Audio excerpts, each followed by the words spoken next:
One. Hello, everyone, and welcome to our first charity event. We are here. We have done it. We're live. 3 months of build up, and we are finally here and doing it. I'm so excited. My name's Jacob London, and I am joined with me by a wonderful panel of crew. Our normal co-host, Chris Doman. How you going? Hey guys, yes, when Jacob said he wanted to do a charity watch along, and when he pitched that to me, I instantly said, "Okay, who is it for, and what are we watching?" He said, "Make-A-Wish Foundation, and we're watching all 6 Middle Earth films." I said, "Yeah." Kees, how are you today as well? Who's our main... Well, look, I would call you our main Lord of the Rings aficionado, but we're kind of joined by Robert Parker. So let's say our main Take 3 Lord of the Rings aficionado. Well, look, here's the thing. I wrote questions.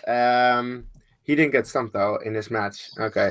Yeah, no, I love the Lord of the Rings movies. So when you said we're going to do a Lord of the Rings watch along, I was like, yay. Then you said Hobbit, and I was like, okay, we can do that, I think. Yeah.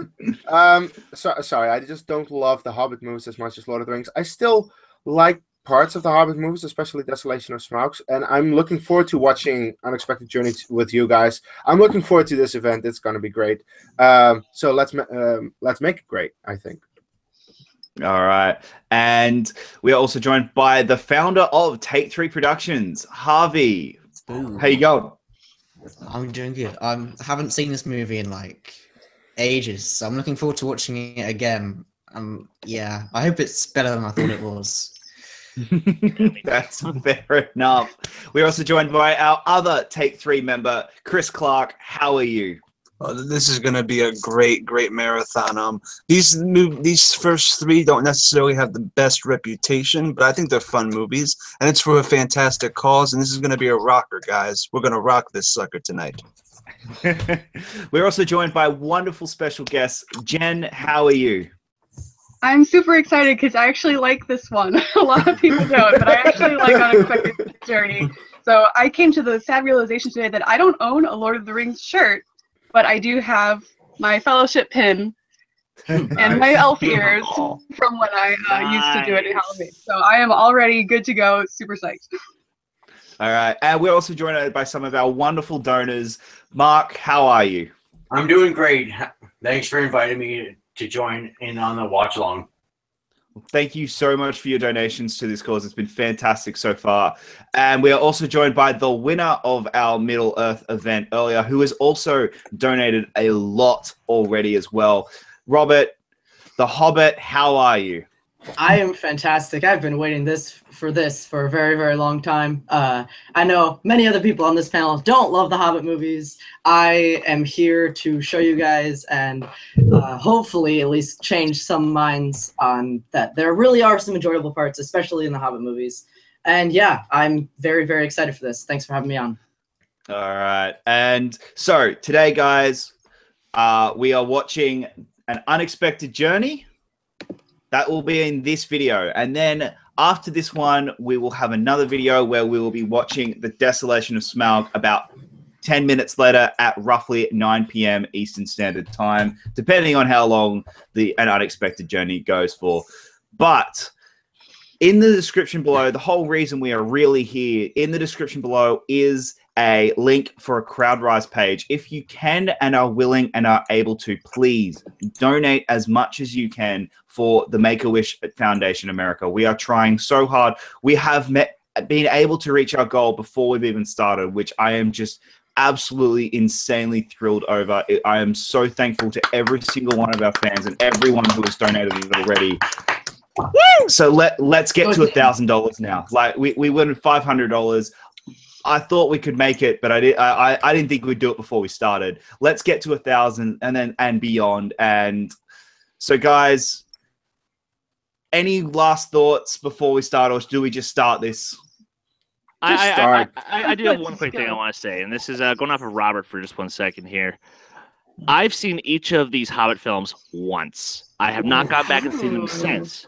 So you want to know something? I'm actually looking forward to seeing them with you guys, and maybe see if there is something I'm missing. See if there is a different perspective that I just haven't caught on to yet. So, yeah, it's gonna show. Yay! I've seen these movies way more than once. Me too. Whoa, really? All right. Well, guys, with that said, I will be doing time updates, especially for a 3-hour-long movie. And I will be also doing trivia as well about the movie. That being said, I can also just ask Robert, and I'm sure he knows it. So, Case. Between Case and I think we got it covered. Yeah. All right, guys. All right, no more delay. Let's start this thing. We hit play in 5, 4, 3, 2, 1. Press play. Warner Brothers logo. And that's where you knew this movie was off on the wrong foot. Oh, Throwing shit already. I love it. Good start to a good weekend. Great weekend. Great weekend. I've been looking forward to this for months. Yeah, me too. Mm-hmm. I mean, it doesn't matter whatever I think of The Hobbit. The fact that I'm going to see The Lord of the Rings, all three of them, with you guys, it's going to be amazing. I'm going to Yeah, love that's that. true. Oh yeah. It's like Frodo trying to get to Mount Doom. You got to get through the dead marshes before you get to the cool stuff. Yeah, Exactly. yeah, I would exactly. even say Bilgewater marshes first. That comes first. You have 2 marshes to go through. Stinking marshmallow, far as the eye can see. The Hobbit. Yeah, we got to have someone who is nicknamed The Hobbit on a Hobbit marathon. Come on. Yeah. Wouldn't be very fitting if we didn't. That's true. I'm happy to be here. As at this moment in the theater, even though I was drunk as shit, I started crying because Oh my God, it's Lord of the Rings. It's Bilbo. It's Baghead. Oh my God. Well, Yeah, I didn't see this in the theater. I did, yeah. I saw Desolation, but not this one. So does anyone remember the high frame rate stuff that was going with this movie? And God. whose Oh, eyes God. really Oh, hurt? the 48 frames per second was just awful. It looked like a Especially in game. Desolation of Smog. Especially Yeah. like in Mirkwood, that's where it was the most noticeable for me, at least. It looked Yeah, I like a never- video game. It Mhm. looked like a video game too much. Yeah. See, I had such a bad experience with this one in 48 frames a second. I didn't see Desolation of Smaug in 48 frames. I saw it in just standard 2D on probably one of the worst screens in our cinema. But we'll get to that when we get to Desolation of Smaug later. Yeah. Oh, yeah. Saw all 3 of them in the theater too. But yeah, but this whole event really was. It's funny. It was born out of the fact that I'm not a massive Lord of the Rings fan. That's where it was born. It was all right. Heathen. I'm not the biggest. Trying to convert so- Jacob. Yeah, basically, it was born out of. All right. I need to understand why you guys love these movies so much. So I'm going to watch them with you guys because I've never seen them with people. I've always watched them just by myself, and I've never yeah. Yeah, I'm in the same boat, Jacob. Same boat. Like, not the biggest. I enjoy them, but I'm not the biggest fan. Mm-hmm. Yeah. I do have to admit, the set designs in the Hobbit movies are good. Oh yeah. Yeah, Erebor in particular is beautiful. Yeah. It Well, gets a the little cool thing- silly in the last movie, but it's The nice cool to thing see. is the stuff with Dale. I mean, that's a vast majority of that is a set that they built. If you watch the appendices of The Hobbit, they like built a town Yeah. that you could walk through into buildings, and it's all designed. And the production design, the set design of specifically Oh, that's Unexpected Journey is really good. Has anyone made the trip to New Zealand to do the tour or anything? I only really have an issue with Battle of the Five Armies because the CGI looks worse in the 2014 movie than a movie from 2001. Because honestly, I think that Fellowship looks better than Battle of the Five Armies in terms of CGI, and that's weird when the movie is 13 years newer. We'll get to that at Battle of the Five Armies. Sorry. Hey, look, it's Thranduil. It's Lee Pace. Thranduil. Yeah, it's in. Oh wait, yeah, that was a question. Yeah. Well, no, Lee Pace. What? Oh, it was a great grandfather. Yeah. Yeah, he is a. No, wait, no, it was. Yeah, his father. Oh, yeah, One of the questions. Oh, it was about yeah. Against Joey. The question was whose father is Thranduil, and I laughed. That was a.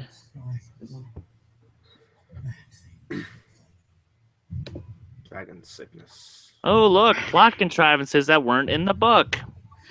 And okay, that's the book differences are noticeable, and I understand like that people have problems with things that were changed from the book to the movie, and they are very different.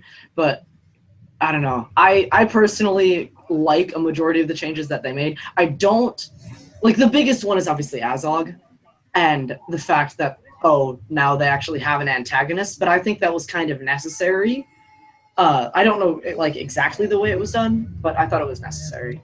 Oh no! Now, as I get as a part of the adaptation process, you have to change some things. Yeah. You know, and Smaug is not necessarily enough of an antagonist, but just that whole gold sickness bollocks. Yeah. Was not a fan of it. Smaug had come. I think I like the concept of the dragon sickness more than the actual execution, particularly by the time we get to Battle of the Five Armies, which is a whole other mess of problems. But I don't actually really like the execution of it. It got a little bit cartoony. In I saw someone made a joke bid of when Thorn is having the conversation with Bard through the wall and just doing a little peekaboo back and forth. It got a little cartoony, but it was an important thing for the character to build up to really understand that he has the weight of the world on his shoulders and everything. So this is about greed and everything overall. So it is politics. So it makes sense. When it comes to the execution of the dragon sickness part, I agree that like the part with Bard is a little bit weird, but where it really shines for me is in Thorin's conversation with Dwalin and his conversation with Killy after he throws the crown down and he's like, "We are sons of Durin and we don't flee," and then they go out and rally. That's like one of the best moments in the entire trilogy for me. Henry does bring up a good point in the comment section. Yeah, these movies, the Hobbit movies do have a pretty, very mediocre color palette. Klofsky, to answer your question, I was drunk before I saw the first Hobbit because I was trying to get laid. Not a great plan. How'd that work out for you? Successful. They redesigned the dragon for this prologue, right? This was before Smaug, the design. I mean, yeah, they basically went. I mean, the two concept artists for these movies are fantastic. Alan Lee and John Howe. Those two guys are like amazing. So they had some designs based off of, but they didn't get the true full design before they started filming Desolation. That's my understanding, at least. Love that giant caribou. Now we're arch enemies because you didn't help us. You were too busy posing. Yeah. Bastard. Well, there weren't any stairs. Like, it was going to take a long time. Yeah. All the way down there. It's a long ride. Fair enough.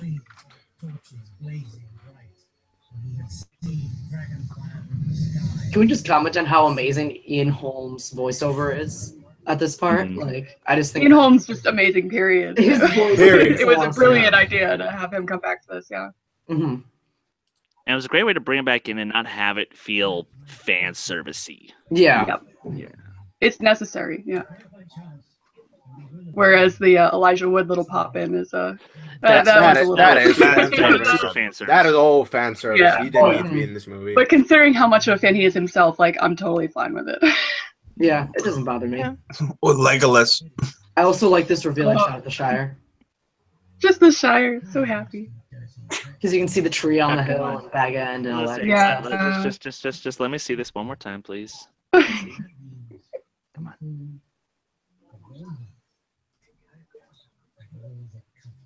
he is. There lived a Hobbit. Lord of the Rings has one of the best font choices ever. Oh, yeah. And that is C.S. Lewis, but still, it's amazing. Yeah. This was a Hobbit home. I still want a house with a round door. Oh, oh, hey. Speaking of that, there he is. Yeah, no, if I could retire to Hobbiton, like in real life, if I could just live there, Just go. instantly I would. Yeah, it is one of my bucket list things to finally go and do the whole Mm-hmm. walk around Middle Earth thing. As would I. Oh, those velveteen pants. I was gonna say, you know what? Okay, how about some of us just like, let's all just pull some money together. Let's all go. Let's go. Yeah. Forget the make a wish. We're gonna use all the money. And go. We were not doing that. We actually don't see any of the money. We're not doing that. We do not take any of the money, no sir. But I will be starting a Kickstarter. Oh yeah, do that all you want. You just can't do it for charity.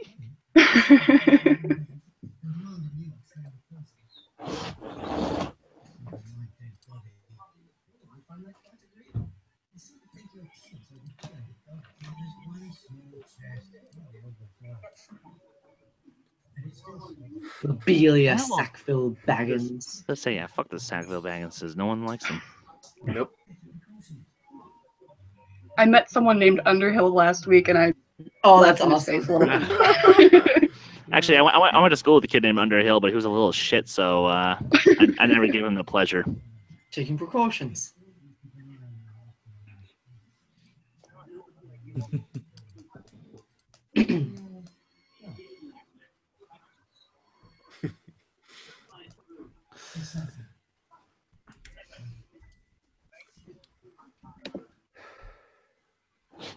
So, Harry Potter or Lord of the Rings?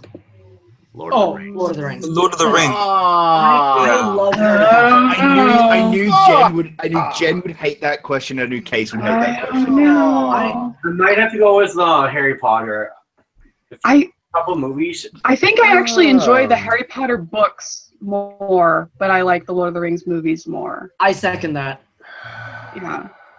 I said that. Yeah. Because I grew up with the Harry Potter books. Like Agreed. Lord of the Rings, I read them, but like Harry Potter, that was a thing when I was little. So I have a question. Is the Hobbit included? Yeah. All Harry six. Potter. Harry Potter. Oh, come on. There's a lot worse Harry Potter movies than there are The Hobbit. I mean, the worst Harry Potter movie is Fantastic Beasts. the fourth. No, Okay, we're not counting Fantastic Beasts because I heard that, that's Chris. something. Fantastic Beasts. Okay, here's the thing. Like, Fantastic Beasts is not even a Harry Potter movie. I don't even consider that a Harry Potter movie because it was just bad. No, the worst Harry Potter movie J.K. Rowling power trip. Yeah, the worst Harry Potter movie is Goblet of Fire, which is not as bad as the best the best Hobbit movie is worse than the worst Harry Potter movie, so Harry Potter wins. No, I think Deathly Hallows Part 1 is great. I love it. I love it. I love that movie. I really like Deathly Hallows Part 1. I couldn't stand it. Was like it's very different from all the others. Oh, it felt way too much like a YA movie than it should have. Oh no, that's 4. Yeah. Oh no, but like the whole the dancey thing in the tent was just. Harvey, I get what you're saying, and I do kind of agree with you, but I still have to go with Harry Potter. I feel like I'm the only English person who actually doesn't like Harry Potter. It's just odd. Yeah, that's odd indeed, or whatever. Also, Gandalf's first staff, by the way. This staff is different than the one he has in Lord of the Rings, which you see in the extended edition of Battle of the Five Armies. You see how he gets his new one. Yeah, he gets Radagast's. Yep. And he loses it with Sauron. Spoiler alert for Desolation of Smaug.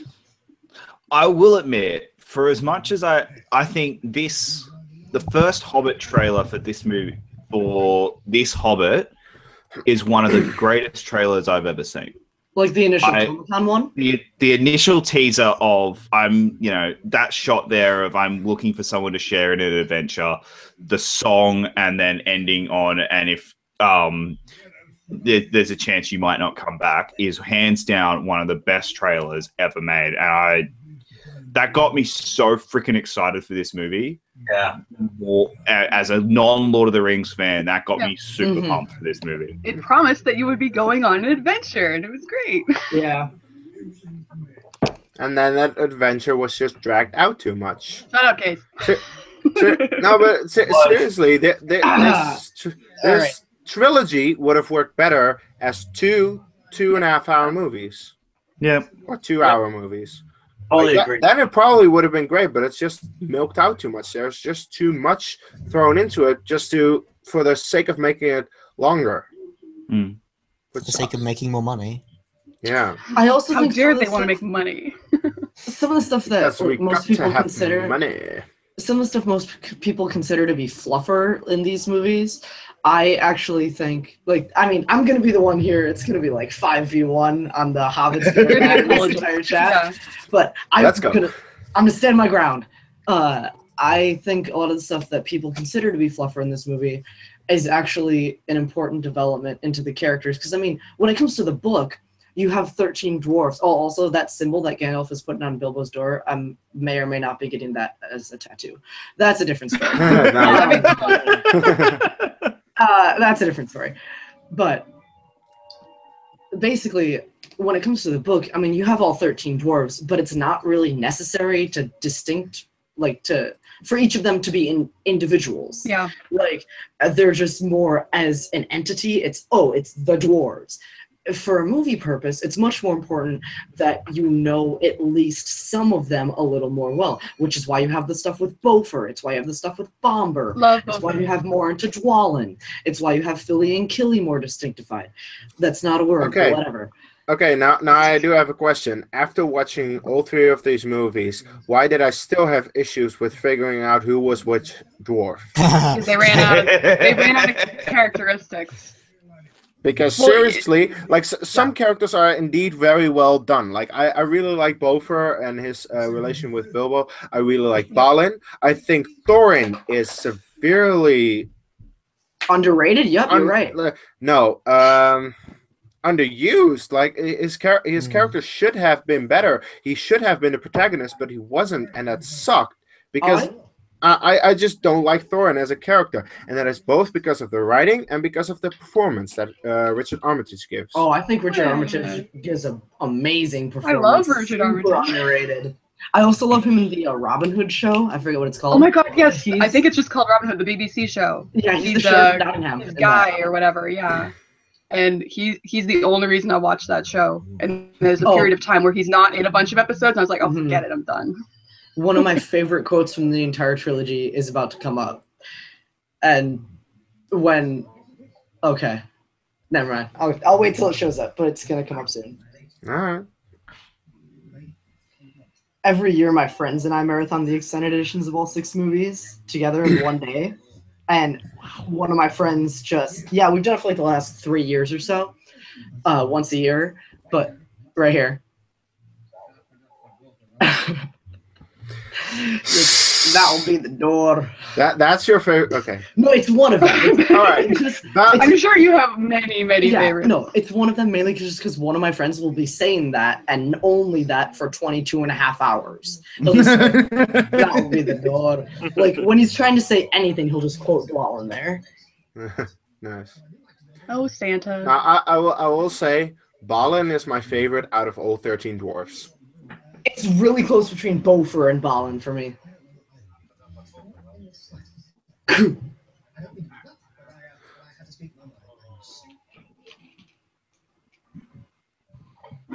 Boom. Okay.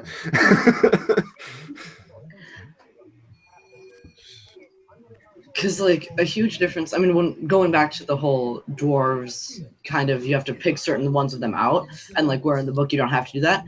If you guys have ever seen the Rankin Bass animated version of this. Oh, yes. Oh, God. With Leonard Nimoy. Yep. This year, I literally bought this, like, a few days ago and rewatched it, because I watched it on VHS, like, a million times as a kid. Fantastic. But that's one of the things that I think this doesn't do very well, is all of the dwarves look exactly the same, and none of them really speak. And I think that's a problem when you're trying to tell the story. Fun fact, Aidan Turner is the only one of the dwarves who doesn't have a fake beard on.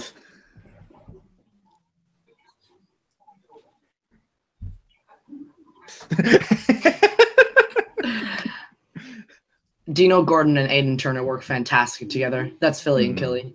Yeah. They're great. Aidan Turner is the only one who didn't have to wear prosthetics. Of all of the other 12 dwarves had to, like, wear a fake beard or a fake nose or something like that. He's the only one who didn't. So they must have hated him, having to sit into makeup chairs for hours while he's just like, oh, I'll have breakfast. Oh, you mean some of those noses are fake? What? You mean Biffer doesn't have a real axe in his head, lodged in his forehead? That, I think, was the best choice, because there's just so many of them all gonna talk. So to have one that literally can't talk because he has an axe in his forehead, I was like, that's brilliant. And Yeah, it took me, I think that I didn't notice it until like the second watch. And I was like, that's fantastic. Yeah, he only speaks the dwarvish language. And then, like, he has one English line in the extended edition of Battle of the Five Armies, because his axe gets pulled out in the battle. Yeah, his axe gets pulled out in the battle, and Bomber runs up with it, because I'm just going to say it, because I know we're not watching the extended versions, but Bomber comes up and he goes, I found your axe, here you go, cousin. And Biffer takes it and goes, you know where you can stick that. That's pretty great.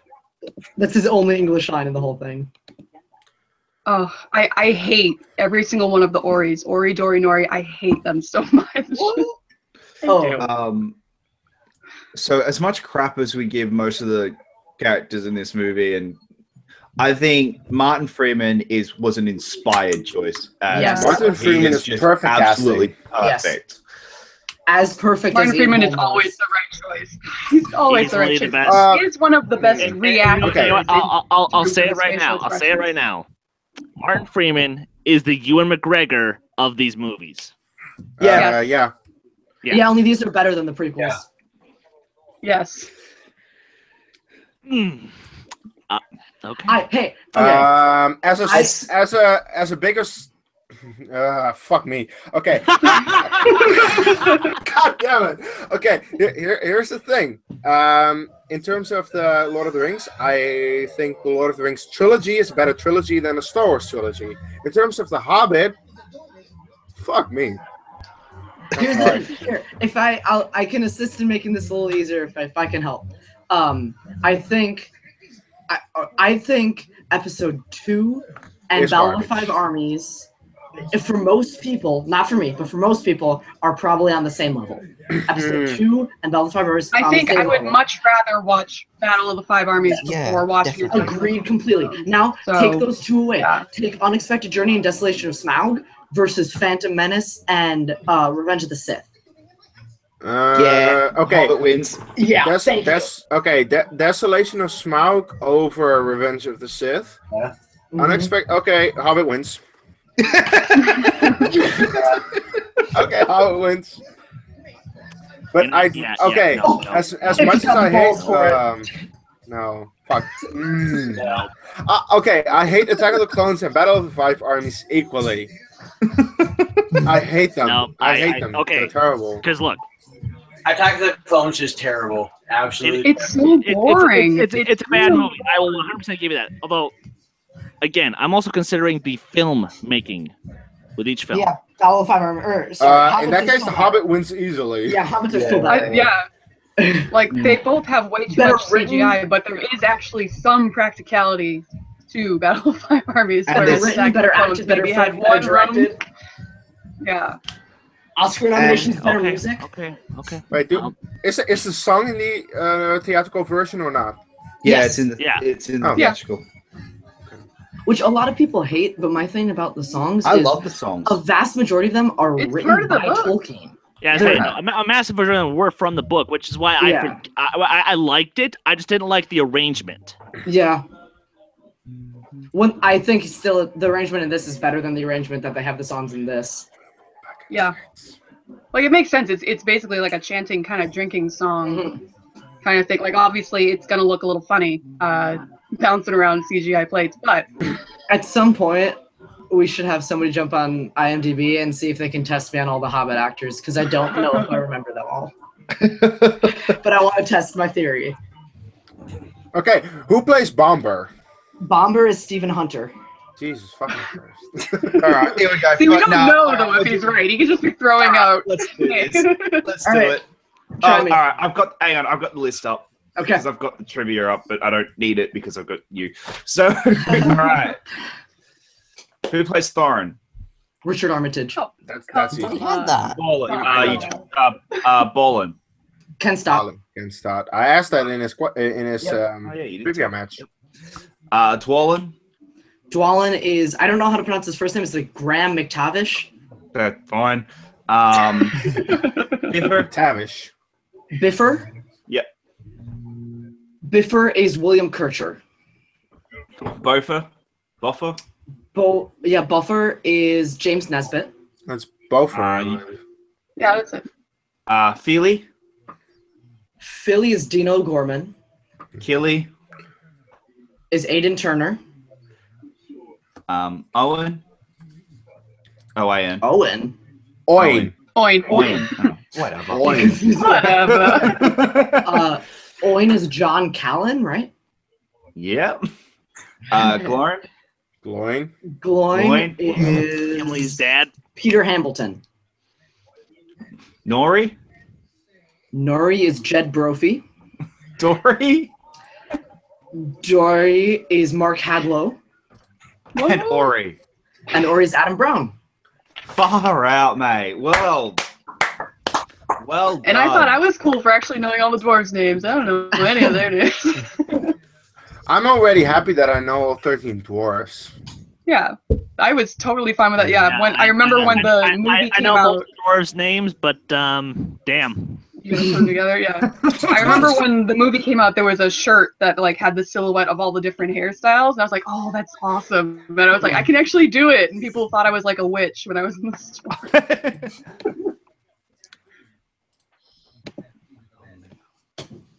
Oh, did they? Mountain.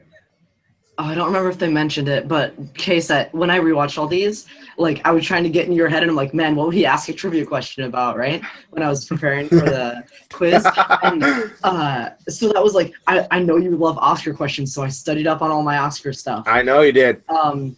But yeah, we tested that after.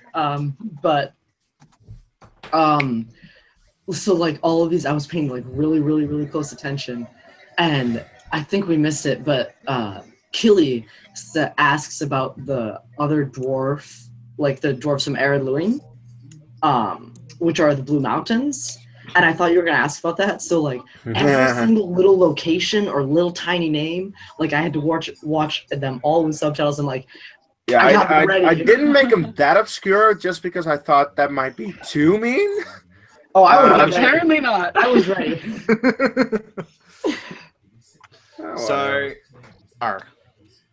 Yeah, he wasn't as mean as I was in his and Curran's Star Wars match. Yeah, you were really mean in my match, yeah. And still, I got most of them. Oh, I love Has this. anyone seen the footage of Ian McKellen in a room by himself with the tennis ball? That is heartbreaking footage. Like I felt so bad for him yeah. because it must have been a nightmare to film for him. He almost He almost quit. Like yeah, he almost bad. quit because he's like, this is not why I became an actor, to sit in a box and pretend to be with dwarves. Yeah, like he doesn't have to go through the same makeup routine as everyone else, but that he's on set alone all day. Like it's frustrating. Demoralizing. this is one issue I do have. This is something that makes no sense to me. they're going, oh, do you think other people will not know about this? Well, who? Like they never encounter other people trying to steal the mountain other than Smaug for the entire movie. Because there's a dragon. No, Azog tries to take it for the necromancer. Well, like you have Azog, you have the people of Lake Town, you have the elves, and they encounter them all. Yeah.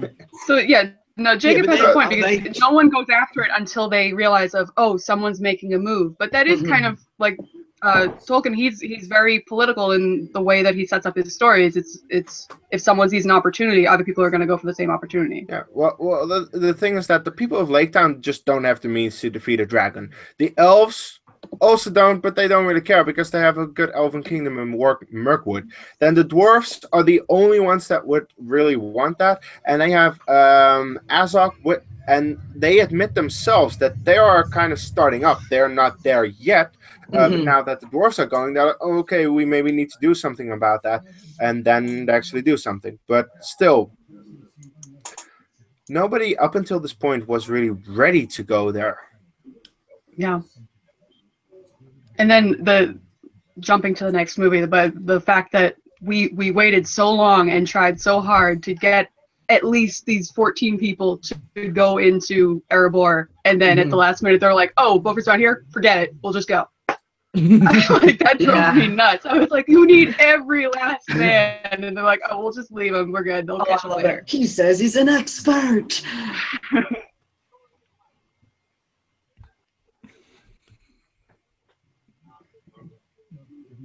We'll get to this more in the other Hobbits, but as well. But one thing that I found really funny while rewatching and studying is the character of Bolg isn't introduced until Desolation of Smaug. But in this movie, there's a person with his credit. In the end credit scroll, somebody has like a credit for playing Bolg, which I don't know if like one person. Hey, look, it's a scene. Might have been a cut trilogy. No, it wasn't in the extended editions. Okay. There are differences, Chris. I would say I know. It makes sense. It's called I'm being a dick. Chris, that's my job. Okay, so we're pulling double duty on this one. I do feel sorry for. I try to defend this movie. Right. So if you've never seen Ian McKellen making this, because of the forced perspective, they weren't able to do that with 3D. So they actually had to have two identical sets at the same time going, and Ian McKellen is just sitting in another room, pure green screen, and not being able to see any of the actors' faces. And he just couldn't, and it was just tough for him. I remember that being in the special features, yes. I remember that now, yeah. All right. Now, we're going to give you guys a time update. We're at 32 and 30 seconds with 10 seconds. So 32 and 30 in 5, 4, 3, 2, 1. 32 minutes and 30 seconds. And yes, Henry, Case and I are double dicking this. That sounds so wrong, Chris. Oh, man. From such a great distance, too. Oh, that's a compliment, I guess.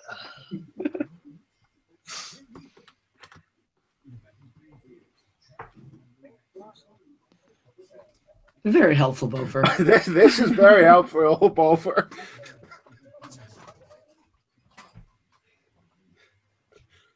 And at this point, I would just puke, like LS and hot sauce. Nope. Okay, there we go. Oh. This is another thing I thought you were going to ask about, Case. This is another scene that I like rewatched 3 or 4 times. No, because his great uncle, Bull Roarer Took, was big enough to ride a rear horse, and in the Battle of the Green Fields, he charged the Goblin ranks and invented the game of golf by knocking the Goblin King's head off. Yep, that's what, and that was a moment from the book. I'm like, yes, they kept it in. Okay, look, Sometimes in my question writing, I can be a dick, but I'm not No, that no. big of a dick. No, here's the No, thing, no, is- no, no. What you could say is, what did Bilbo's great grandfather? What game did Invent. Bilbo's great grandfather help invent? Golf. No, I don't blame you, Case, at all. I think you did a fantastic job writing those questions. I'm just saying, I'm not angry at you or like disappointed at all that you didn't cut deeper. Don't get me wrong.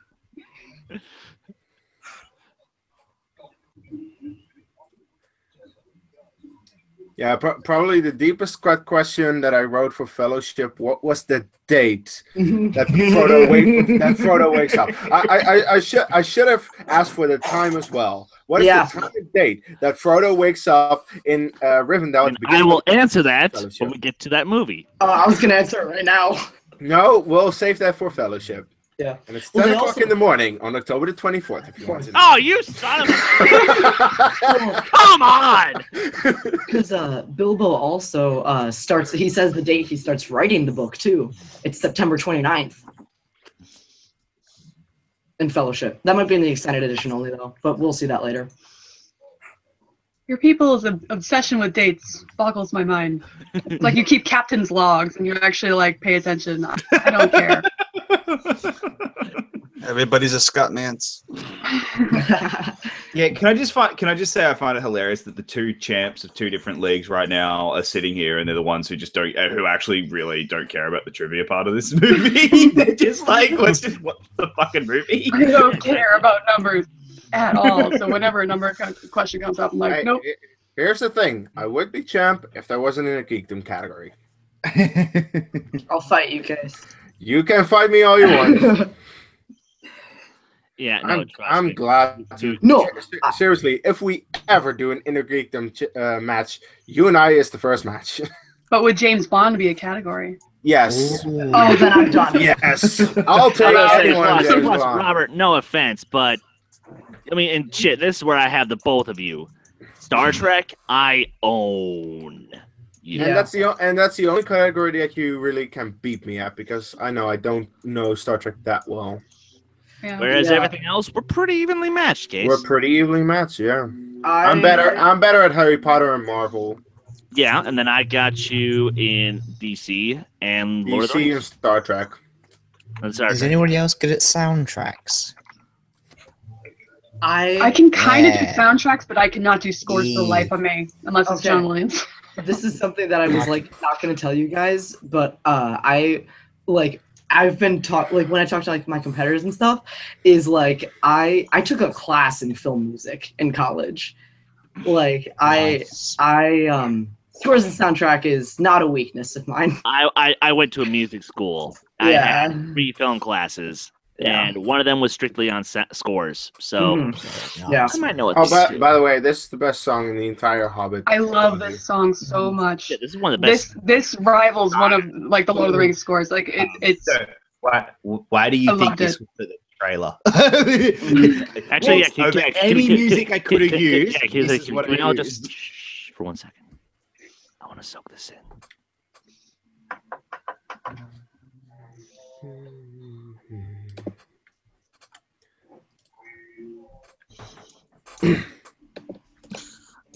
I love this song.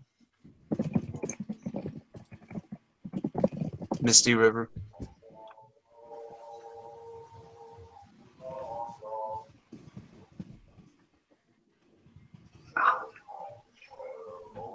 it's the best part when Beaufort comes in.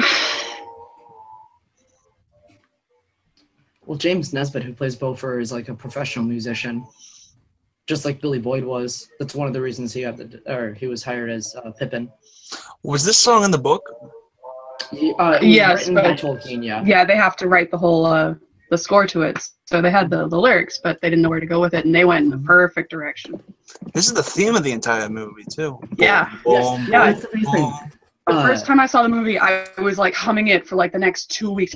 It's like just makes you want to get up and do something. It's like, oh yeah.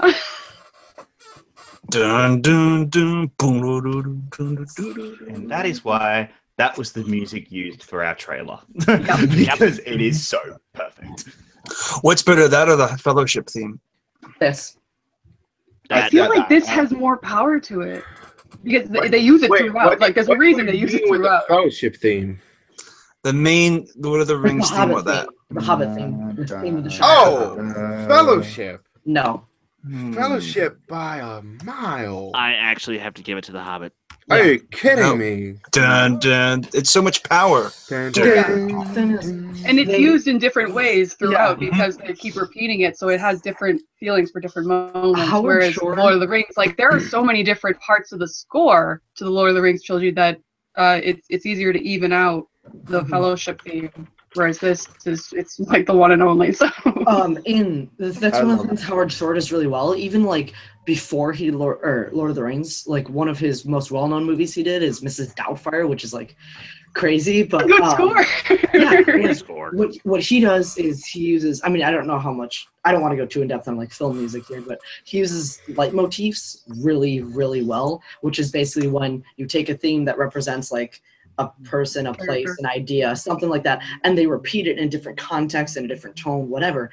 And that's something that he uses in this song. Like that song there, Yep. that theme is used like in the troll fight, and it's used getting out of the goblin tunnels, and it's used in so many other really, really great contexts. So when you're able to repeat and like get the same emotion out of a song just by hearing it in the background, that's one of the things Howard Shore excels at. He does it really well in Lord of the Rings too, but I think it shines here. Sorry, just real quick, just because I'm a dick and I feel like doing it. Here's a time check for when Bilbo actually goes on his adventure. Shut up. 40 minutes and 30 40 seconds. minutes. We'll be at 41 minutes. But look and at I will the tell Shire, it's you when we're beautiful. at 41 minutes. Don't you want to spend as much time in the Shire as possible? It's a beautiful place. See, that's the difference. Oh, by the way, I believe. Oh no, wait! Battle of the Five Armies. Battle of the Five Armies and this movie are the only two movies that don't say the name of the movie in the movie itself. No, that's It's kind of hard to say. Yeah. We have 41 minutes now. Kees, you're saying like the title, An Unexpected Journey? An Unexpected Journey is not set in this movie, I believe. You mean like out loud? Yeah. By some person. Yeah. Okay. Like Desolation of Smaug, Fellowship of the Ring, Two Towers, Return of the King, Lord of the Rings are all said. Yeah. I thought you meant like the title is shown. I'm like, definitely No, is. it's shown. It's been shown like 35 minutes But, ago. but there's not a Cinema Sins roll credits. Roll credits. Yeah. This is one of my weird favorite lines. I don't know why, but I love that line so much. And the It's ponies are fair share of beautiful. walking holidays. Just That was Well, another of course. place I thought. so precious. By the way, one of the trivia questions from the match is coming up. The handkerchief? Oh, Yep. yeah. It doesn't matter. Spoilers for the match. Spoilers for the match. I They were started That's the the match, watch along you with fucking the won. winner. Yeah, you I guys should just go watch assumed that he got everything right, so Yeah. Well, he did. okay, there you go. The only thing, I mean, I went to multiple choice once, and then I missed one Oh. steal that I could have gotten. Oh, you were But- really, really slipping that day, weren't you? Multiple Oh, choice. yeah. Okay, now here's the thing. That was in the category of box office, which a lot of The people seal, have yeah. said is a bullshit category, and I agree with that. The only reason I agree with that. included it is because Jacob loves box office. That's Mhm. why. Well, and also, if you're asking people to review the movies this in-depthly, I totally agree that it should be a category. I have no problems with it being a category. It just, it's a hard one to study for. Yeah, those kind of It things is. when box office comes up, when dates come up in any of the Schmodown trivia kind of things, like I acknowledge that it is a legitimate part of film, but it's one that I don't care for, so I just know that I'm going to lose the point. That's all it is. Yeah.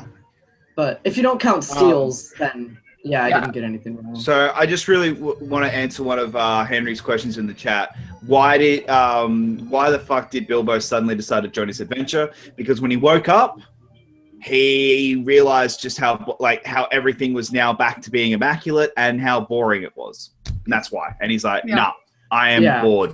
This is boring. Yeah, And because he left. He was introduced So to the wait, idea so of going on an adventure, and that's Jacob. really hard to turn away from that. Jacob, would you say you are the Bilbo Baggins of Take 3?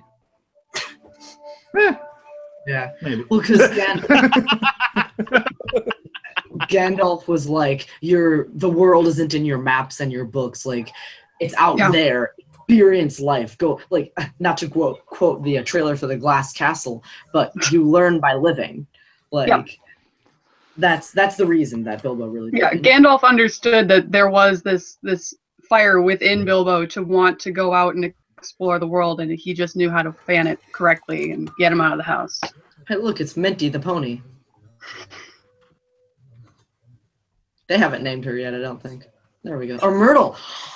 Oh! You blew it! Get him off! Cut him off! Oh. He's not a real fan.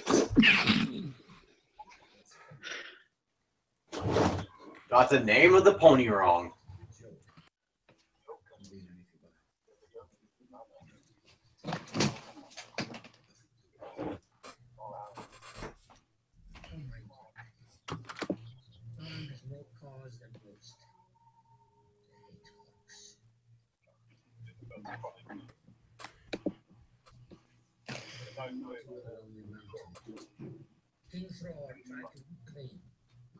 Oh, hey, another one of my trivia questions is coming up, Kees.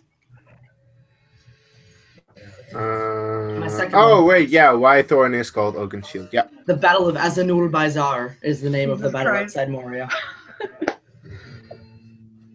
I'm really glad I wasn't in that match.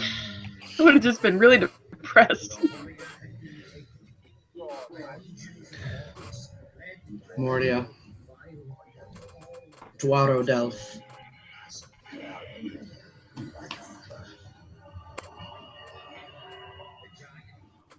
Oh, another big difference actually between the books and, well, I mean the lore of the books and the movies is in like the literature. There were only of the 13 dwarves that went on the adventure. Only 2 of them were at the Battle of Azanul Baizar, which is this battle here. In the movie, it's 3. In the book, it's only Balin and Thorin. In the movie, Dwalin is also there. Which I agree with because it's a great character. Right. Robert, I wonder if you know this. What is the time gap between the Battle of Moria and now? Between the Battle of Moria and now? It's about... Oh, the Russian is cut! Sorry. Yeah, it's less than 60 years. It's probably around 50. A little bit over 50, because they, after leaving Erebor, they didn't go straight to Moria. I thought it was shorter.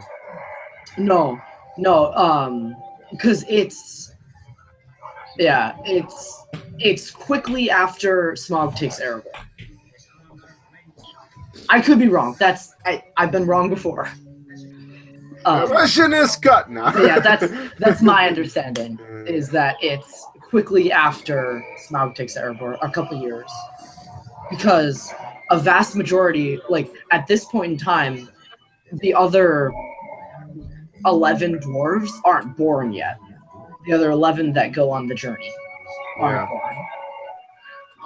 And I mean, they're not that old, and dwarves don't live for like an extremely long amount of time, but at the same time. How old is Thorin supposed to be in this? Like now? Oh, not in this that's the thing. Yeah. At the Battle of Moria, he was like, I think 30. If it's 60, he would be 90. That doesn't make any sense to me. I mean, it does explain why Bard is so surprised that, oh, you sound like you were there on the day that Dale was taken and stuff like that. It's definitely at least 3 generations of human lives. Because Girion is the Lord of Dale that unhinges one of the scales of Smaug, and that is Bard's, I think, great-grandfather. So it's a couple generations of human lives. I don't know the exact timeline, but...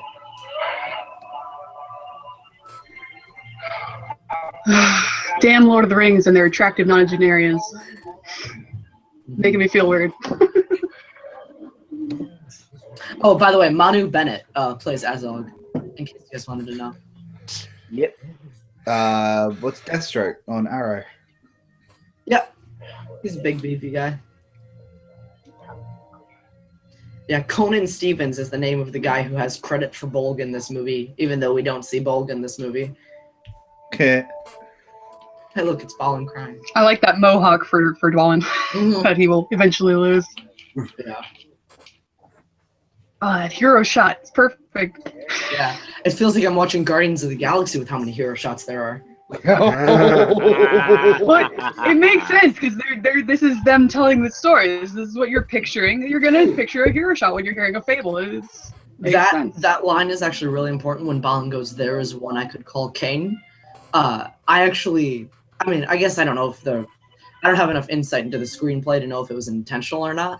But in Battle of the Five Armies, when Thorin yells at Dwalin, he goes, "I'm your king, like leave before I kill you." And Dwalin goes, "You were always my king. You used to know that once." So that's Balin and Dwalin both seeing Thorin as the king first, which I just think is an interesting connection to make.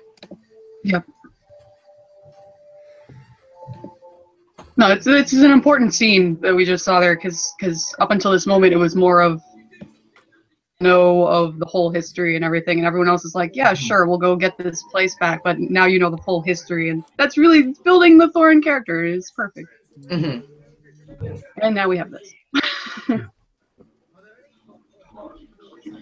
So do they have like a metalsmith orc that just jams pieces of sharp metal into people? I mean, they have Richard Taylor, like, what a workshop. Oh, here's another one of the quotes. Case. Coming up. Oh, yeah. It is raining, Master Dwarf. We'll continue to rain until the rain is done. There you go.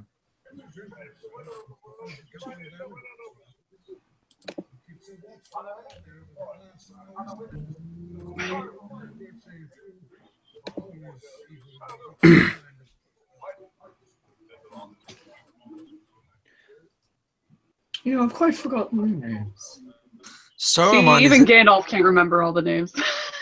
Saruman isn't in the book, right? Saruman? Yeah. Is he in The Hobbit? I don't think so. I don't think so. Who? I think Saruman. Saruman is in The Hobbit. No, I mean in the books. Oh, and that's I a think good he's question. mentioned. In the book. I think it's mentioned more as just this overarching there is evil Yeah. in the world, but I don't think he's called out by name. Yeah, I think. not. Yeah. Because he's good in these films until the end. Well, Christopher Well, Lee. it's Christopher Lee. No, I mean, Never turns in a bad Character. performance. You're talking about the character. no, I'm talking about the character. Yeah. The character's Oh. actually a good guy in this. Yeah. Case, this is a question I thought you were gonna ask. I thought you were gonna ask me what the name of the hedgehog that he saves here is. His name is Sebastian. Trevor? You Was it? Sebastian. Sebastian. I do. That's deep cut. But it's funny. Well, if you're watching these movies in this order, it does work to a degree. Not great, but to a degree because there's a lot of fan service for what's coming later. It's the prequel problem of, hey, we're going to spoil big moments later in the movies that you're meant to watch first. Well, Yeah. not necessarily, though. Not this time around, because the story here is very different and it doesn't really tie that much into the Lord of the Rings. Well, we No, were just but talking the, about Saruman, and I think because it is kind of a fan service moment, there is a little bit of an ominous tone for when he appears on screen. So like they kind of know what they're doing. They do have a playbook to work off of, but I think you could watch them in this order for a first go, but I don't think you would be hooked in as much as you would if you did the other way. Agreed. Oh, by the way, Sylvester McCoy plays Radagast. The Seventh Doctor. I also By the think, way, Jacob, have you seen any of his episodes of Doctor Who? Not as many as I would like. Ah, got got a lot of great at once. I think the Hobbit movies, like, if you just take one and say, okay, I'm gonna go watch Unexpected Journey this afternoon, like right here, I think that's not as good of a experience, like watching. You're not going to enjoy it as much as if you watch them in more of a back-to-back format like we are. I think when you see the whole story unfold simultaneously, it's way more effective. Yeah, and that's also the thing with Lord of the Rings. You need to watch Two Towers after you watch Return of the King. Fellowship of the Ring. So you need to watch, and you need to watch Return of the King after you watch Two Towers. You need to watch them all three at once because they're technically just one movie. And the same goes for The Hobbit. And that it does depend on your enjoyment of them. If you don't like the first one that much, you're not going to like the second and third one that much because it's like, oh, fuck no, I have to see those movies and they're so goddamn long. But in the case of Lord of the Rings, I can watch those movies any weekend that I'm like, okay, I just want to see these movies because they're so fucking good. In the case of The Hobbit, it's different. I can do both. And I am glad you can. Good for you. Oh, good for you.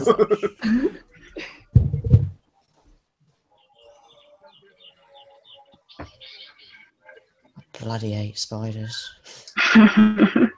They go to like I was gonna say, hey, Ron Weasley, do you not like spiders? Not really, no. Not big, huge ones. Look, it's Roscabelle rabbits. Do you not know who Shelob is? She's apparently a fucking woman who can transform herself into a woman now. Oh, that fucking hate Warner Brothers right now. Oh, sorry. The cool thing about those spiders, those ones from Dol Guldur, is they're actually related to Shelob. They're all like siblings, basically. Ungoliant is like the king spider, basically, and all of his offspring are the ones in Mirkwood. They're the ones in Dol Guldur. They're the ones. Shelob is one of them. Like That's they're all creepy. They're all connected. I could never stand spiders. Lovely.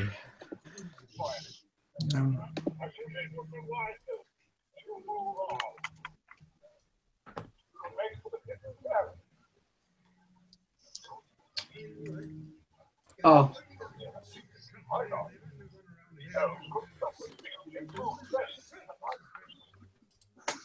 Gandalf's hat has gotten more screen time in this trilogy in the first 50 minutes than it has in the entire Lord of the Rings. And well deserved at that.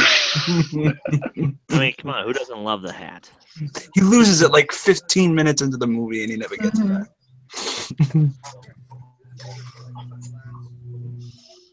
They didn't want to hurt their elk. Come on, Thorin, be reasonable.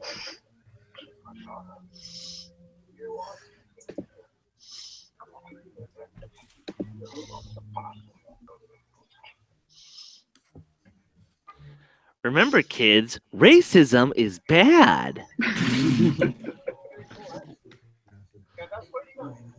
So that's pretty much the only thing I'm really here to do is just, watch a movie, crack jokes, and pretend that I know anything about these movies when really the only thing I really know is the book that was meant for children.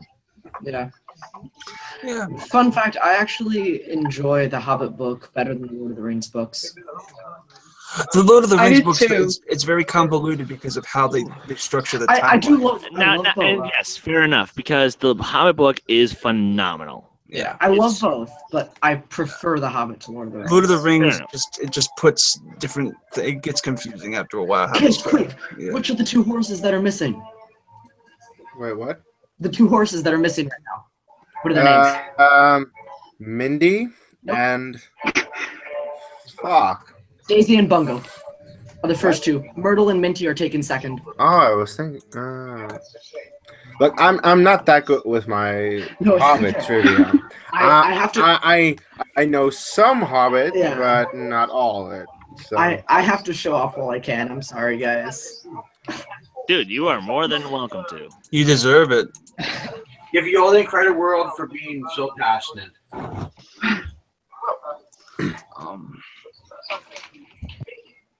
Radagast is in the Lord of the Rings novels, right?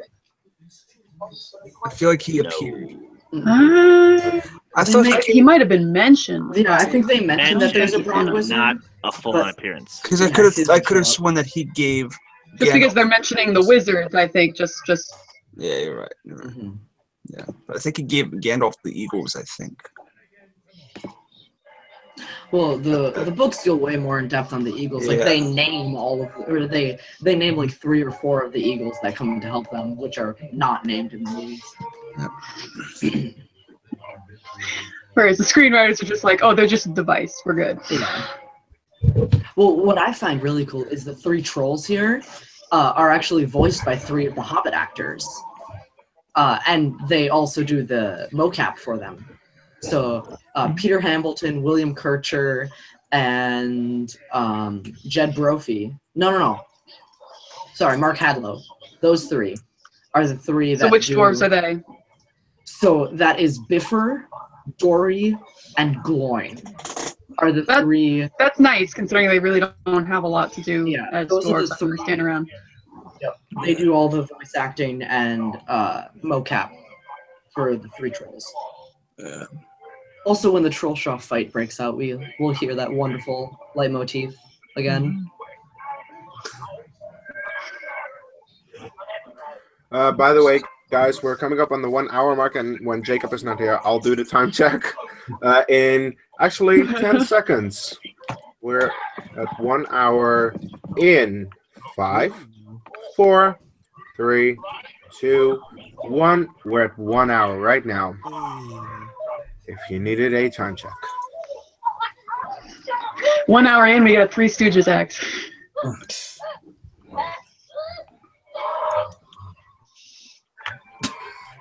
Oh dear God! Hi, Rasika. Rasika. Oh, here we go.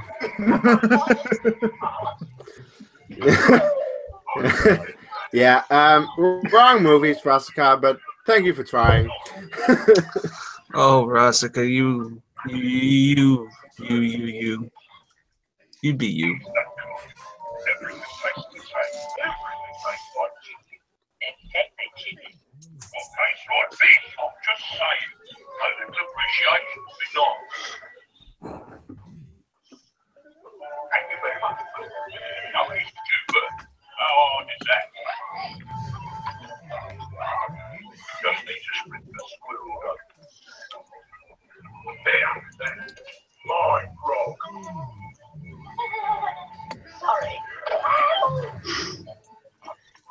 This is the moment where you realize that this is the kids' part of the movie.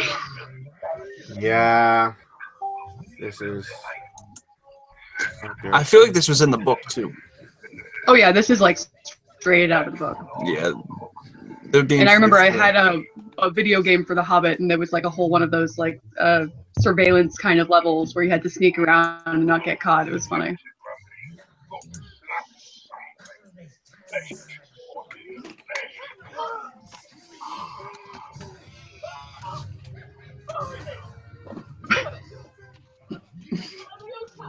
Holy CGI Batman. Oh, rogue.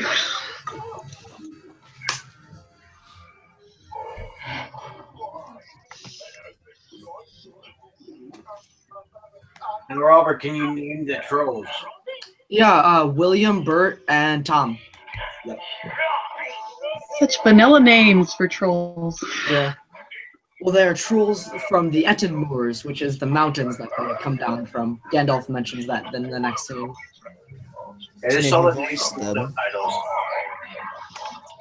Hmm? Do you know who voiced them? Yeah, it's I don't know who did which, but the 3, in no particular order, are William Kircher, Mark Hadlow, and Peter Hambleton, which are Bifur and You said Gloin and Dory, I yeah, think you said? Bifur, Dory, and Gloin.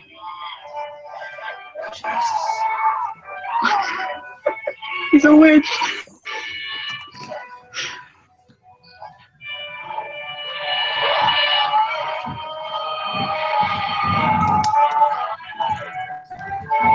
It's that first combat version of the You hear that Sounds. leitmotif? Yeah, there it is.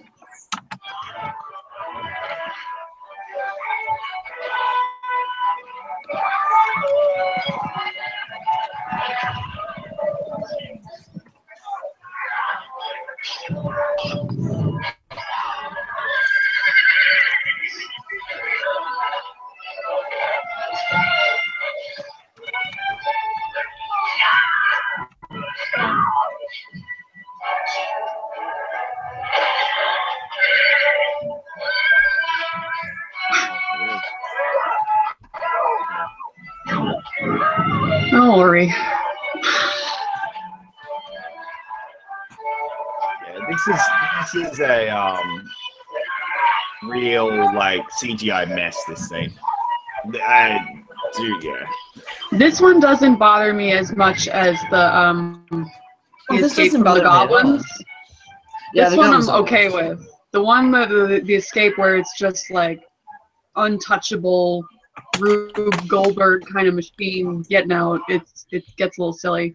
And I'm afraid that Peter Jackson's just kind of doing that lately after like King Kong when they had the whole dinosaur running down the mountain scene. His character, he wants to have the illusion of danger without actually anyone being in danger, and it's a little upsetting. I mean, the dinosaur scene, it's clearly CG, and I really didn't buy it that much. And in this, it's, I mean, I'm okay with the trolls here. As you said, the goblins later on are god awful. Yeah. They are so bad. That was actually one of the better fights in the Hobbit movies in terms of they actually had the practicality of all the dwarves within that shot, so that helps a little bit. But 5 Harveys, man. I have a lot of problems with 5 Harveys.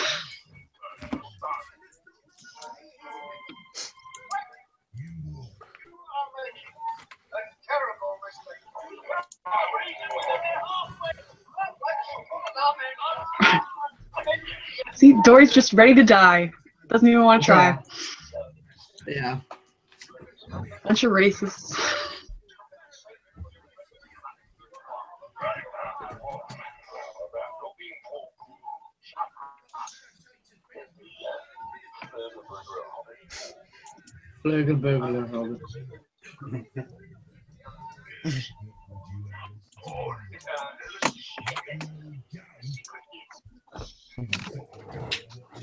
Skin them first.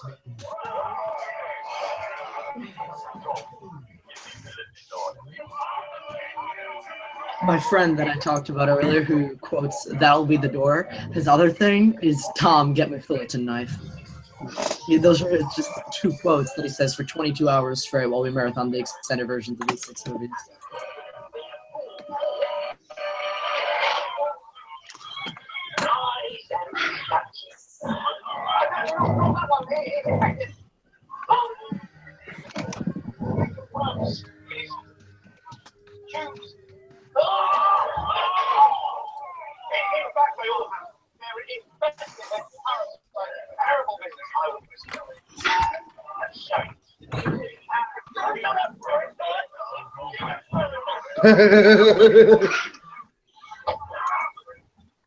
Pride comes before surviving.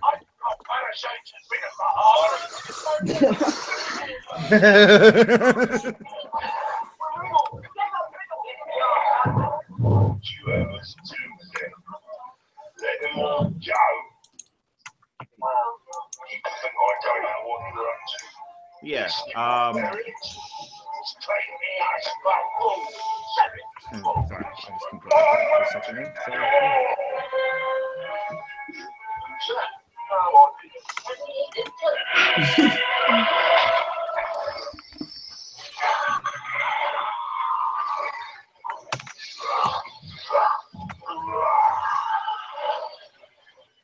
What is cool is that when you look at these poses right here, that is also the poses that you see in Fellowship after Frodo gets stabbed in Weathercott. And Sam goes, "It's Mr. Bilbo's trolls." They're in that formation. I think that's just a really nice design touch as they have. I got the same.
This is a good part too. When Beaufort and Gloin and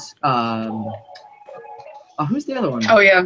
Beaufort, Gloin, and Nori Making a start deposit. burying the treasure. Yeah, we're making a long-term deposit. Jen, Yes. you able to turn your audio down a bit?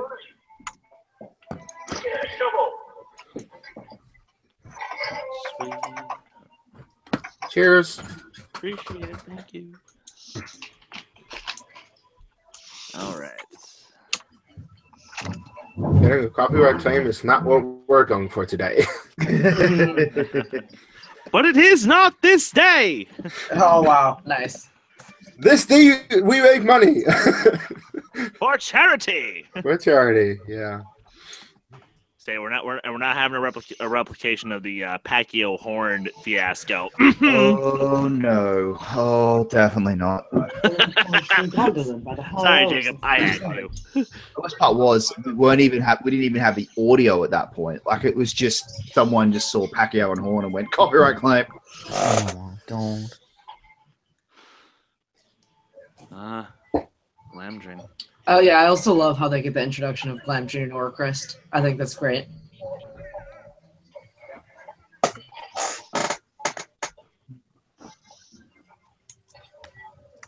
Orcrist, the Goblin Cleaver. Long-term investment. Was the dwarf makeup just as bad as for them as Gimli, or did they perfect it? About the same. Yeah. Most of these actually had more hair than John Rhys Davies had to get put on.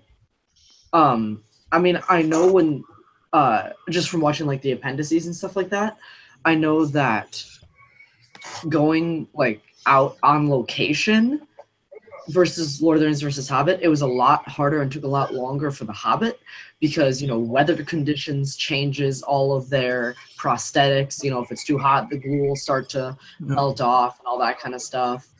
I mean, in Lord of the Rings, you had more hobbits, so you'd have more feet and ears and stuff like that for the hobbits. But the dwarf makeup, I mean, each of these dwarves was in makeup for probably about 2 hours, if not a little bit more. Probably each. more than that. Yeah. Especially Bomber. Yeah. Well, that's why this movie was nominated for Best Makeup and Hairstyling. Like, well deserved, to be honest. That nomination, I mean. I will admit, like, there are things that this movie does that are incredible, and I'm not saying that, you know, that it's all bad.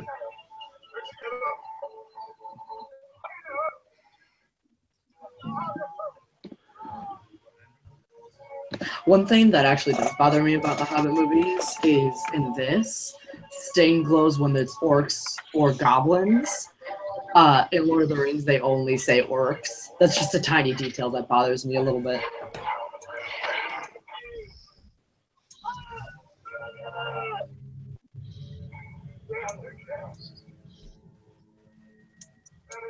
And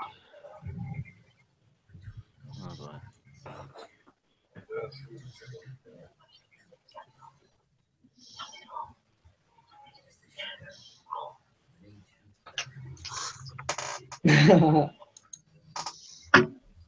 Sylvester McCoy. A lot of people hated his casting and his character, especially.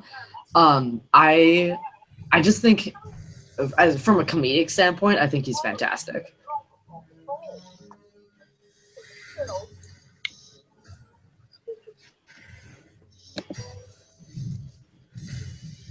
Hi, Tim. I see you in the chat. Hello, Tim loves movies. I know you. Hello. Apparently you have a... It's my sister's fiance, so... Oh, okay. Nice. Yeah. Wait, you have fans? Oh my gosh. I guess so. I bring the people. Robert brings the So, ratings. Spawn of Ungoliant, he just said. That's the giant king spider. Do we ever see it? I forget. No. No, you never see Ungoliant. It's just That mentioned. sucks. That I was sucks. gonna say, yeah, 'cause, Yeah. isn't he from like Second Age? I do not know the timeline for I was Ungoliant. hoping in the extended version he might have. I have. No, you don't. Although there is a lot of things in the extended version of The Hobbits that's super underrated, and I know Kees watched them to like write the questions and things. There's a lot of things in the extended version of The Hobbits that I really like. Like there's a death. I know that somebody big, like the master's servant dies. Yeah, that's Battle of the Five Armies extended edition is basically just to make it rated R and really bloody and gory, and that's it. Mm-hmm. But he gets slingshot into a troll's mouth. Yeah. I'm talking about the extended editions, really Unexpected Journey and Desolation Smog.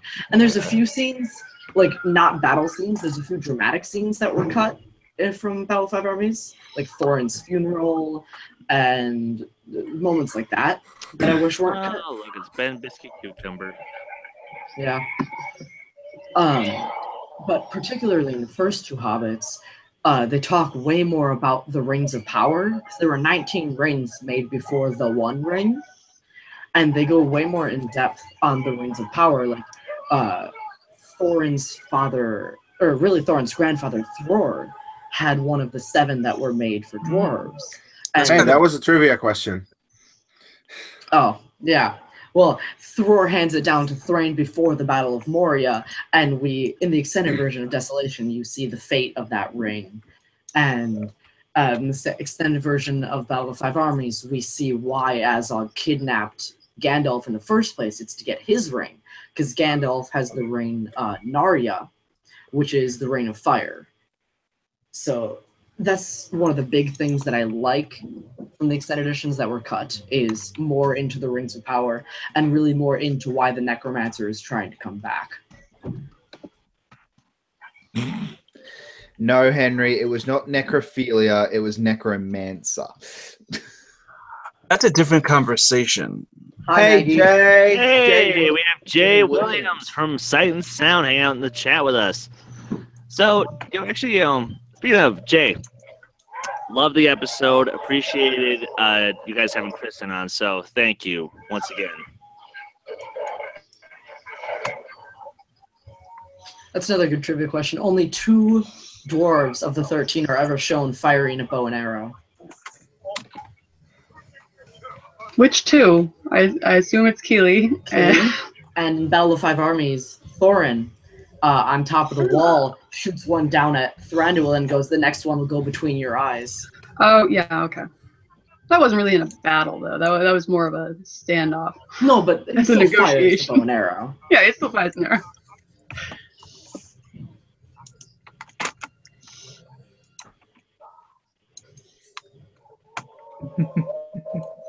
But there is no try Radagast. Sorry, I had to. Wrong franchise case. Yeah, that's Star Trek.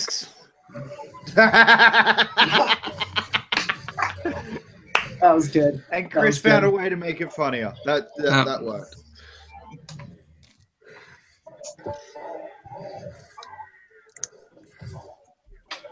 Currently, they are on the Great East Road. That gets mentioned later. We need some Benny Hill music for this scene. Yeah.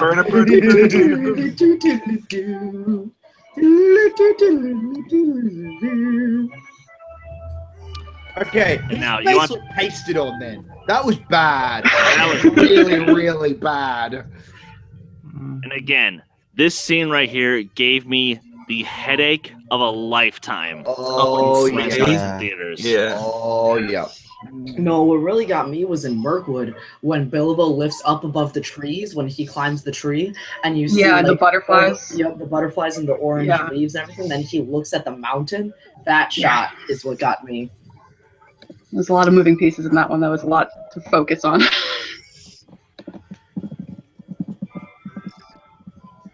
Sassy Thorin. The key with CG is to keep it simple, so there's not a huge amount to focus on, though. So just get your eyes out. Try not to do it in the middle of broad daylight, too. That usually is a good idea. Yeah. Also, this scene is completely useless. This could have been cut out entirely out of the movie, and I would not have missed anything. No. Oh, I don't mind it. I think it gives a good reason to push Thorin towards Rivendell. I think that's its use. Yeah, but it's like... Well, we see how you don't need to go to Rivendell. The only reason they go to Rivendell is because fan service and because movie, but not because there is a particular great reason for them to go there, other than finding out more stuff about where they need to go. But it could have been cut entirely, in my opinion. If they had written the screenplay differently, it could have been done differently. It is a little silly that they were planning on going to Erebor without actually knowing this key piece of information about the keyhole and everything. Okay, so that was the screenwriting right there. Now, here's the thing: screenwriting. You can just tell. You can just make the dwarves know that already. Don't need. Yeah, in the books they already know. So that was the screenwriter saying we need to go to Rivendell. Mm-hmm. So that's the thing, and the only reason they put in Rivendell is because fan service and because movie, but it was not necessary, and it just bugs me. This is one of the many things that bugs me in these movies. It's stretched for time to make more of a movie happen than is actually necessary.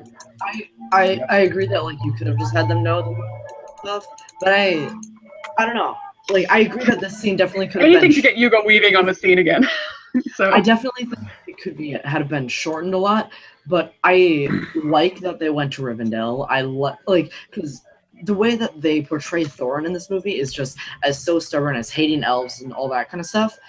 So I think he like if they're gonna go to Rivendell, which is a lot of scenes that I like, because without them going to Rivendell, you don't see how much Bilbo loves it and how much he wants to turn back when they get to the Goblin tunnels. So I look ahead and say if these scenes hadn't happened, you don't understand how much Bilbo wants to return to Rivendell, and even how much Ian Holmes' Bilbo wants to go to Rivendell in the Lord of the Rings trilogy. Right, because it is important for building Thorin's character to have him begrudgingly accept help from elves, and then to still have that stubbornness later on that really builds the character going into his dragon sickness and everything. So, like, I agree. It makes sense. True, but I agree that it could have been done differently and it could have been shortened significantly. But I also understand the thinking behind it when it comes to character. Fan service, the horn. Yeah. No arguing out of this one. And the music. Mm-hmm. I'm sorry I want to like these movies, but no. I like that these master bowmen hate. are shooting people like a foot away with their bow and arrow. Up against each other.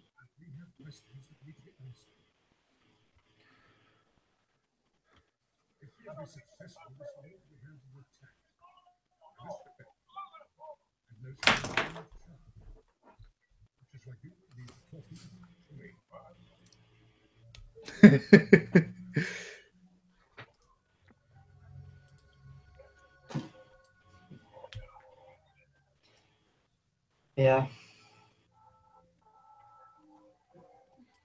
Now this is actually a pretty cool homage to the Path of the Dead. Yeah, in Return of the King. That's the Dimmel Pass, actually. Thank you. Love you guys. Totally its own thing.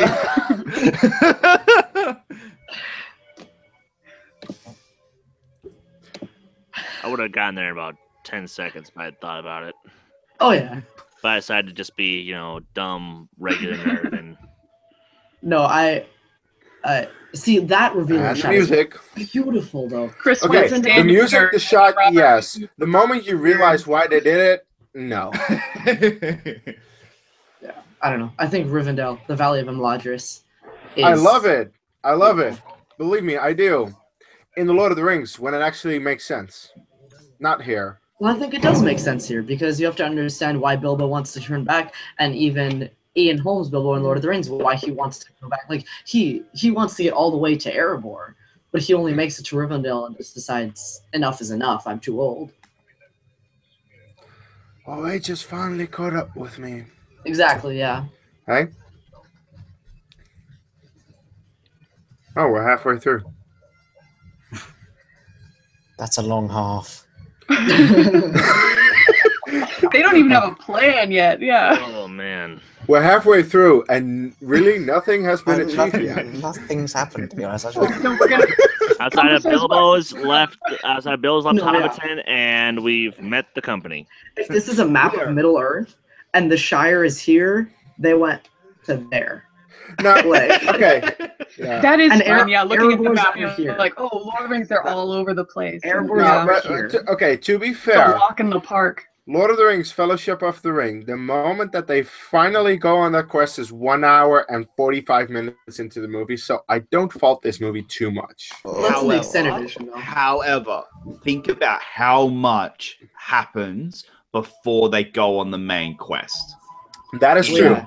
But in Fellowship of the Ring, That how is true. much But I don't actually happens? okay. Well, I it's don't also because you're being completely introduced fault to multiple people at different times, whereas in The Hobbit here, you just got lumped in at one time, and we really, like, they haven't focused longer than a few seconds on most of the dwarves, other than the 4 that speak. Yeah, like So- at this point, you would only know Thorin and Balin. And Keely, And that's- maybe. Yeah. Keely- Mm, Well, maybe. Keely, you don't yeah, know you until at this point, Desolation. Thorin, But- yeah, Keely no. will get his thing later. They've looked at him more of just, hey, this is our young one that we're going to put on the posters for the young Yeah. ladies out there. But we know at this point it's Thorin, Dwalin, Balin, and Beaufort a little bit. Just in that. Hey, But guys. other than that, you fun still one. have no clue who. Yes, Robert, Beaufort, yes. Bifrost, Oin, Gloin. Yeah. No fucking clue at this point. Small note, Okay, Matt's comment is amazing. You all seem so happy to be halfway through the movie. Yeah, a little bit. All right, Lindir, who is Elrond's like servant, basically, played by Brett McKenzie. All And thank you for yet another very useless trivia bit. Can you guys tell This me has who been plays, your Robert moment. who plays Elrond, guys? Hugo Weaving. Yeah, I know, I'm just messing with you. There he is. He's my fave. You look Full 15 battle armor today. I like it. Lord Elrond, you look 15 years older than you will in about In 60 years. Something like that. He had a long Mr. night last night. Anderson. That's how I call him. I recently rewatched those movies, The Matrix. Matrix. Oh, Movies. I feel sorry for you. No, yeah. I'm really sorry for you. There was one Matrix movie. And maybe you want to watch the Animatrix. Animatrix, and it's freaking phenomenal. Chris, shut up. The first Matrix is great. The Animatrix is great. And that's it. No, I didn't own them before, so I found the trilogy in like a combo pack thing at Best Buy, and I'm like, let's buy that. Okay. Yeah. But I like the first one, and I actually like the second one too. But Second one is okay. The second one's okay. It's just you can't really it's root still. for Neo Jesus. So Best Hugo Weaving performance? Elrond. It's Actually, I changed that. I changed that. I No, I'm actually gonna change that. I'm gonna do I have a out of left field curveball. here. So. I'm gonna say Captain America: The First Avenger. Yeah, I was going to say Red Nope, Skull. I have a real curveball. I would say if you haven't seen it, and within this chat, I don't know if you have, but Priscilla, Queen of the Desert, he is phenomenal in that movie. Yes, Jen. Jen, Yay! Jen, you're talking to an Aussie. Of course, I've fucking seen that Oh movie. yeah. Of course, Jacob's seen it. You have to see it, but yeah. Oh yeah, shit. That's All probably I was part of told your high all I school was told curriculum. was Hugo Weaving in drag. I'm like, Sold. the sixth sadistic part of my brain really wants to see this. And Guy Yeah. Pearce. Wait, And Guy wait. Terrence Stamp. What are we talking Guy about Pearce anyway? looks really good in that movie. Like, I feel a little bad because he looks better in some of those dresses than I think I would. So How ironic. We're talking about Best Hugo Weaving performance? yeah, best Hugo Weaving Yeah. movie. Vivo Vendetta. Yes, thank you. Go away, Matt. Yes, thank you. Shh. And he in Captain America: The First Avenger does not work for me. I don't like that movie. I don't like him in it. I am still upset that his "You are failing" line never really caught on as a meme on the internet. I really wanted that to happen. To talk about The Hobbit again. Segue. Little tangent there. The extended edition of this scene I really, really like because it's another song, basically. Bofer sings his song, which I really like when James Nesbitt, as like a professional musician, I like when he comes in and has his parts. And also Killy thinks that an elf dude is a girl, and it's real funny. Hey, that was a question Foreshadowing. Foreshadowing. Foreshadowing that he's into elves. that I didn't ask. Well, I got it. Yeah, it's a good one.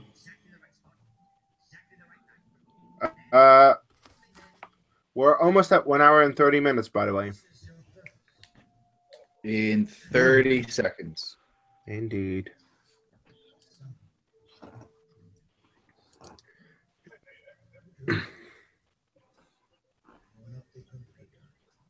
Oh, the other.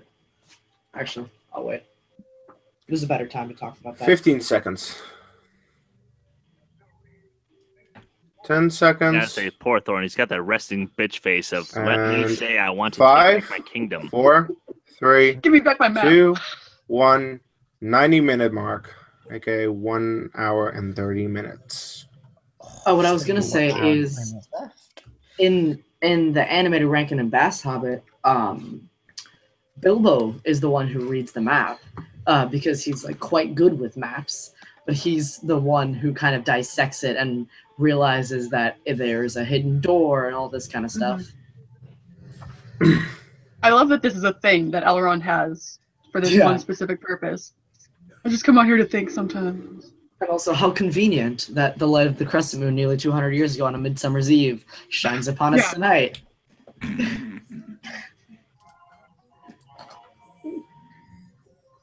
Convenient. So are there like multiple maps that do this? Or So it just so just for happens this to just one happen to map? be a canyon where you can go in and find the Holy Grail too, or you know, what's the deal with that? Oh no, we've already got one.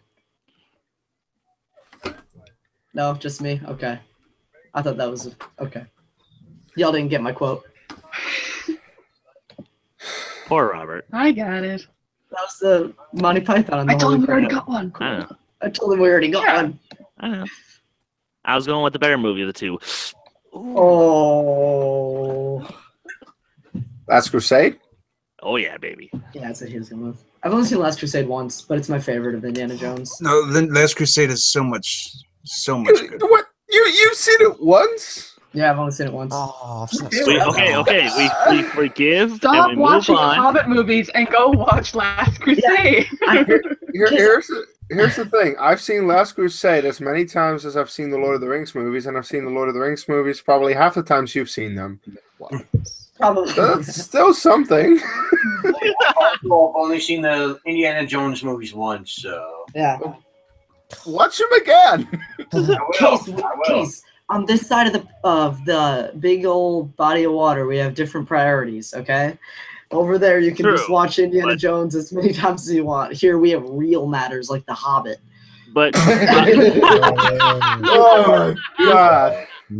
what? Such He does bullshit. not speak for all of us. But Robert, I'm gonna warn you right now. You have potentially screwed yourself in either your match against Malcolm Lay, or God forbid you win and you face either myself or Mike Hanley. You will get an Indiana Jones question between now and then. I can promise you that. Here's the thing. I can write a full category if I feel like it. I mean, that would be like, Oh, I don't know. please. I feel like you shouldn't exploit stuff like that. Category needs to happen. Oh, I wouldn't. Here's the thing. They recently added Indiana Jones and James Bond to the Inner Geekdom category. If you don't know your James Bond and Indiana Jones against me, you're going to lose. Well, yeah, I know.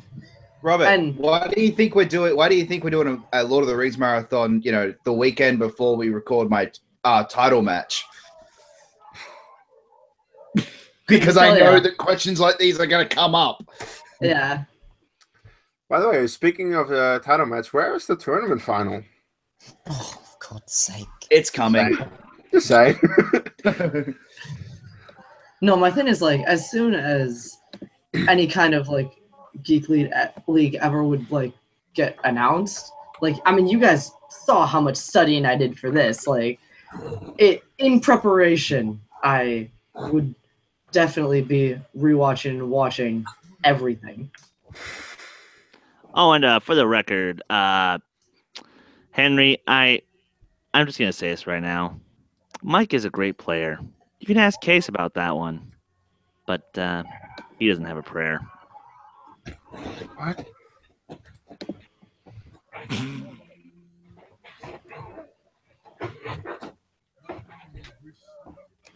I guess I'm watching Last Crusade before I face Malcolm, huh?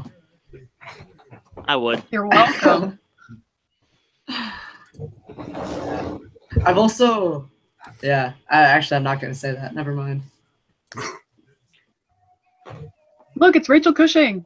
Oh, I was gonna say, yeah, we'll be talking to her tomorrow night during a good movie. hey now, Yeah, throw the shade, all the shade. come on. Do you know that she actually did that? There was no props. There was no nothing at all used for that one. It was her just turning her body. And she was able to do it and look so seamless like that. Like, fuck. And once again, she looks older than her. Actually, no, sorry. I'd say No, she she's got a looks- pretty ageless face. Yeah. I think she is one who doesn't look like she's aged at all. And he is Gandalf not was- aged today. Yeah. Christopher Lee, on the other hand. I believe. He's looked the same for like 30 years. They grew out Yeah. his hair to make him look younger too. I might be wrong about this, but I think Battle of the Five Armies was his last movie. It was. No, the Yeah. Jabberwocky wasn't the Oh, Jabberwocky. No. no, No, that Alice was. in- That was 2010, bro. Alice in Wonderland was before Battle of the Five Armies, yeah. But, okay, he had technically done the voice from the first one that was moved into Oh, Through the Looking Glass? Through the Looking Glass. So technically, Through Okay. the Looking Glass is his last. Yeah, they usually go by Interesting. whatever was released last, no matter when they filmed it. So Yeah. yeah. Hmm. Yeah, but this is his inclusion in this trilogy makes it so shitty that his death scene got cut in number 3 Yeah.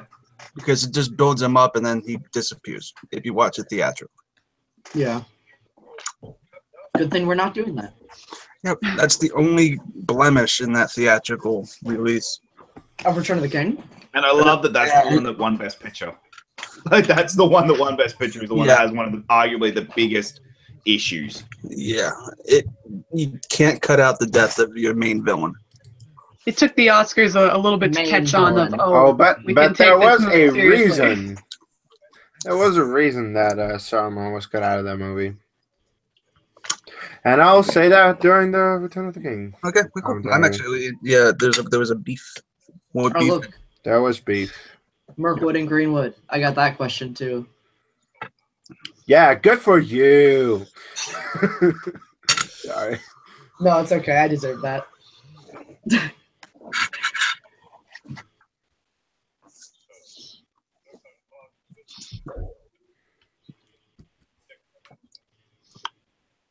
This scene is also in the extended version of Unexpected Journey.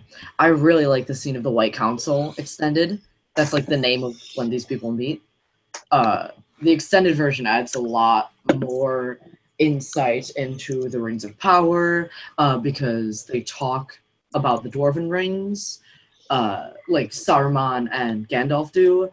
They talk more about the Witch King and how the Nazgul came to be and their obsession with their 9 rings.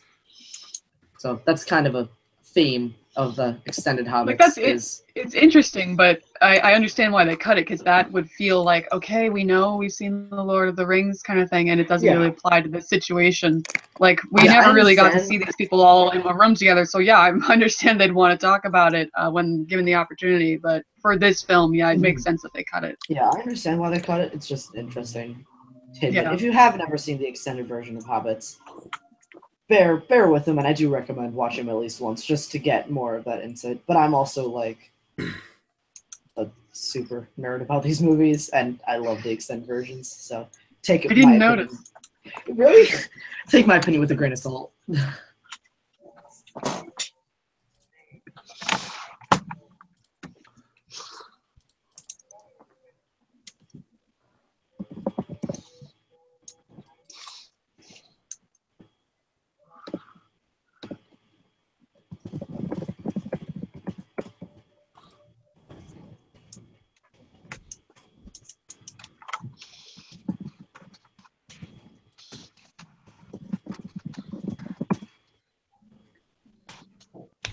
So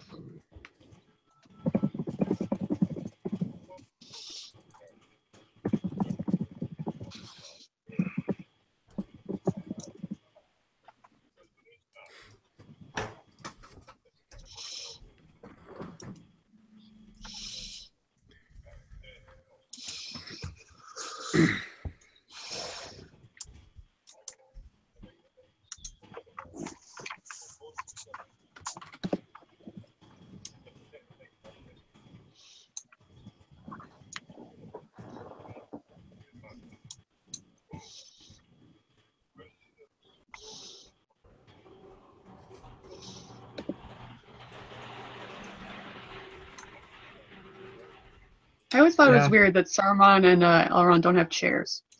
I mean, the other way around. Okay, Like, the- it's a the- meeting.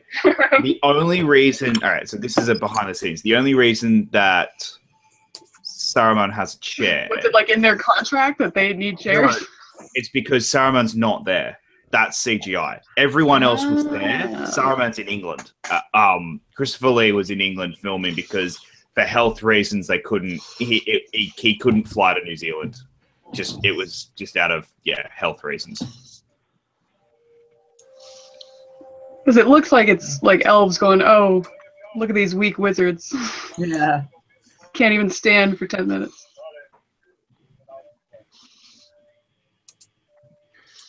And this is also very, very similar to Fellowship. Yeah. We leave Rivendell halfway through the movie with a company or a group or whatever. Or fellowship. Someone really wants to stay. And we get a lot of people walking through mountains and landscapes for a while. Yeah. Thank you, fan service. I don't know if it's really fan service. If anything, that's it's ring theory. It's it's like poetry. they rhyme. Yeah, like with the prequels. It's bullshit. And like Force Awakens.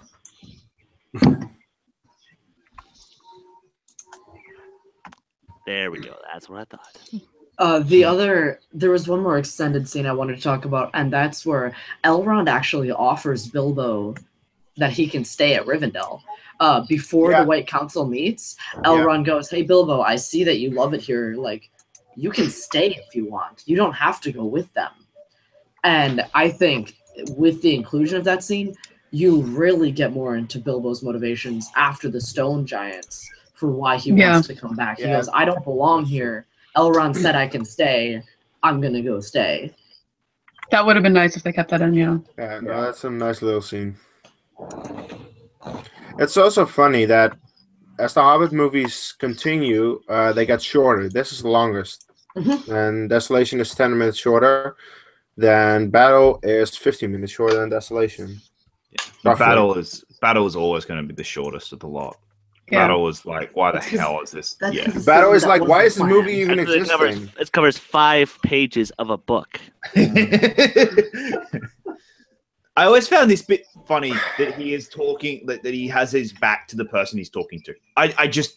That's a criticism I have with movies in general, that a lot of movies do that, where I'm talking to someone and I'm going to face the camera that is not meant to be there. For dramatic so you can effect. get both faces. You gotta get the reactions.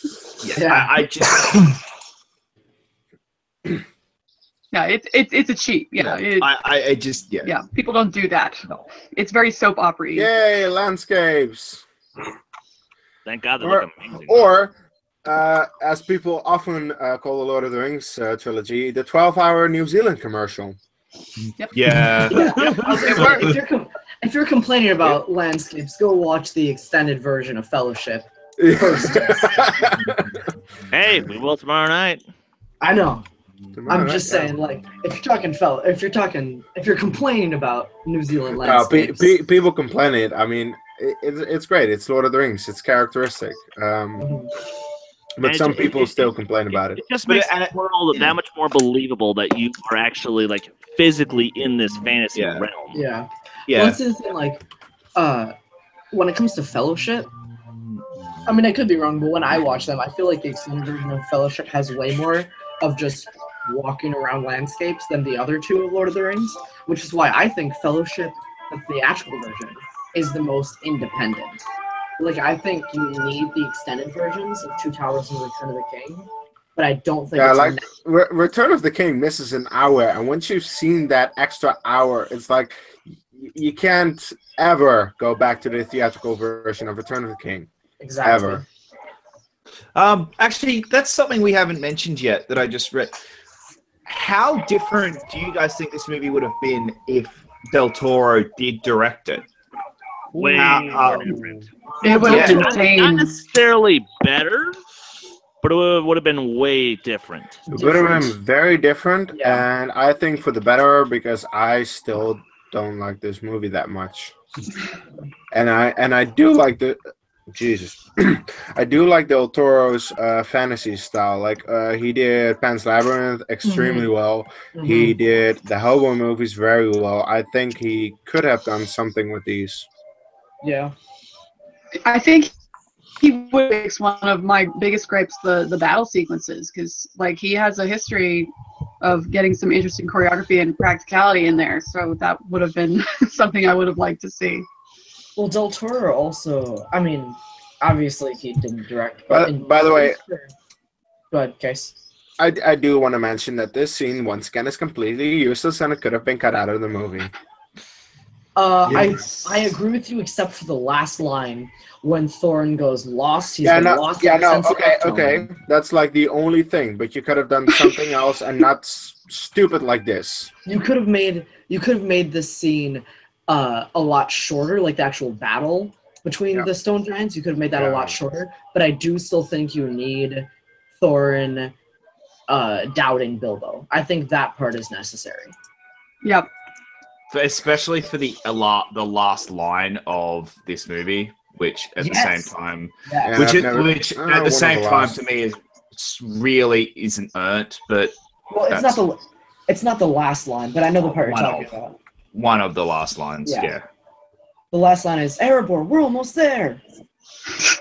And we are so not. We're almost there. It's only going to take another 2 hours to get there. Wait. Isn't the last line, I do believe the worst is behind us? Oh yeah, it is. Oh, yeah, that's Sorry. right. Yeah. The Erebor, we're Ha! almost The there. Russian is cut! Sorry. The we're almost there line that happens in Desolation when he's up in the trees. Yeah. In Mirkwood. Sorry, I just like to be Robert and No, I know. trivia. Take your jabs. These are these little moments in my life that I enjoy. Take your jabs while you can have them. I'll keep this in mind if we ever decide to revisit the South Park movie, and that way I can just, go a case on that one. The South Park movie. Oh my god, Oh, I know that movie by heart. That was hands down. That South Park was just hands down one of the best reactions we've ever had done. Yeah, with Like, Evan. one of Yeah, the with best watch with alongs. Evan like being in complete shock and me absolutely loving every second of it. oh yeah. Great Parker match. Stone are my heroes, without a doubt. Nice. Everything they touch is gold. Except for Despicable Me 3. Yeah, Despicable Me And, 3 base- was not good. and for those of you who haven't seen it, don't watch Basketball. It's What? awful. I really enjoy it. I'm glad you did. Roadkill caught on tape.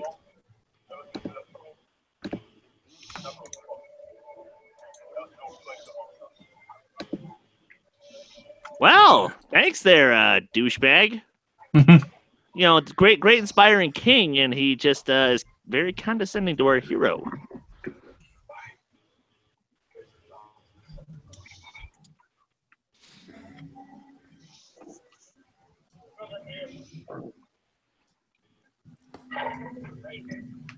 Gosh. See, okay.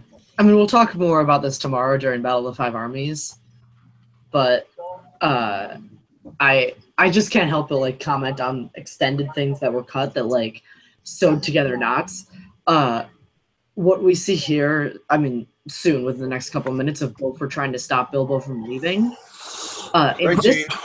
In this movie, huh? That is a great scene. Yeah, it's fantastic. One of the best scenes in the movie. But when Beaufort tries to stop him, we see in this movie tries to stop him. In Battle of the Five Armies extended cut, we see Beaufort let him go. Yeah. Because they're on watch, and when Bilbo's trying to get down the rope at the top of the ramparts, Beaufort goes, like, he talks to Bilbo and he's like, I understand you want to leave, like, nobody can blame you. And he goes, oh, Bomber's on the next watch. It might take a while to wake him up. And Bilbo goes, oh, I'll see you in the morning. And he goes, goodbye, Bilbo. And like that makes me just crack inside because just the arc of Beaufort being really loyal to Thorin and trying to stop Bilbo and keep him in the company, all the way to accepting Bilbo for who he is and his actions in the third movie. Kind of feel like Chris Clark has to like say, well, let me sleep on it. I'll give you an answer in the morning. Very much. Hashtag meatloaf. Hashtag meatloaf. Hashtag I wish I had some fucking meatloaf right now. That shit's great. Right here. Oh, I love this scene That's so a rip much. through now. One of us, Google go. Sorry.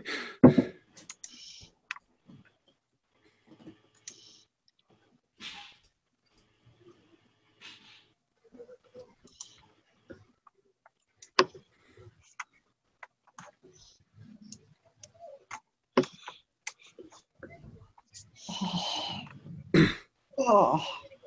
You insensitive dick. You racist asshole. All right, more insults. More insults. See, but the fact Beaufort just like takes on the chin and he's like, you're right. Like, no, but that is a good moment for Beaufort as well. well, and then this even links up to after the Goblin tunnels, one of the dwarves is like, oh, where's Bilbo? Oh, he must have just run off. Like, he left us. And then Bilbo's like, nope. And then Thorin goes, well, why'd you come back? And Bilbo's like, because you guys don't have a home. It was taken from you. Yeah. I'm going to help you now. It's just that between that moment and this moment, oh boy. There's some goblins. Specifically, a great goblin voiced by Barry Humphries. And You can see he's glowing like the metal on the edge. No, whoa, this is bad. Ooh, in the appendices, you actually see the shot that's about to happen of them falling through the tube. Right here, you see like all the CG that went into the making of it, and I actually really like that part of the appendice because they go really in depth on the visual effects here. So, yeah, good old Bomber. I absolutely hate this scene. Everything in the Goblin Town is terrible. The song isn't bad because the song is in the book. The song is luckily not in the theatrical version because the song is absolutely god-awful. Well, parts of the song are in here, just the down, down, down in Goblin Town part, but not like the full song. Not the part where he goes, I feel a song coming on. Yeah.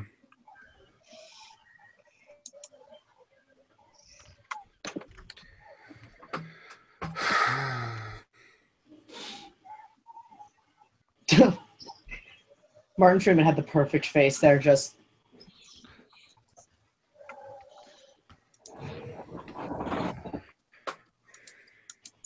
So now we almost get to the scene, which is the only reason I spent money on seeing this movie twice in theaters because of this scene. best scene in the entire trilogy. Yep, easy. I disagree. Really? Better.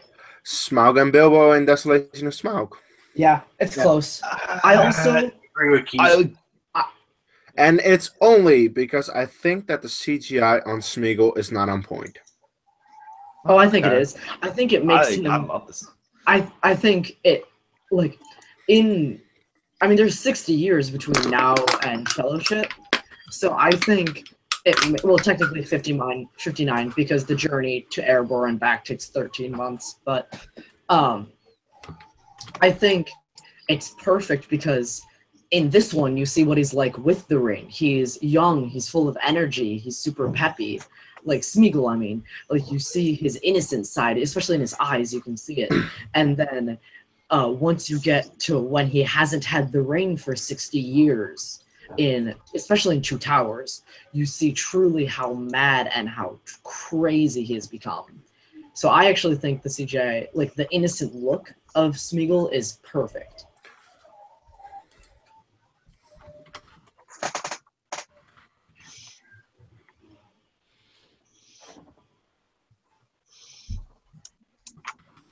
I don't remember if I ever already said it, but Barry Humphries is the voice of the Great Goblin. And it's so bad. Oh my god. He's a British character actor. I don't know of anything else he's been in. Oh my god. He's Dame Edna. How do you not know that? Wait, what'd you say? I didn't hear you there. Barry Humphries, he's Dame Edna. You have no idea who Dame Edna is, do you? No. Nope. I hate all of you. I hate all of you. I love Aussie icon. Aussie icon. Yeah, we know Hugh Jackman, Paul Hogan. That's guys it. in the chat. All right, guys in the chat. Who is Dame Edna? Please, someone tell me that they know who Dame Edna is other than me. But his other big voice role, he is Bruce the Shark in Finding Nemo. Oh, yeah. That's where I That's his other knowing from. But bloody hell, how do you not know who Dame Edna is? Sorry, I don't know. I'm too American, sorry. The name.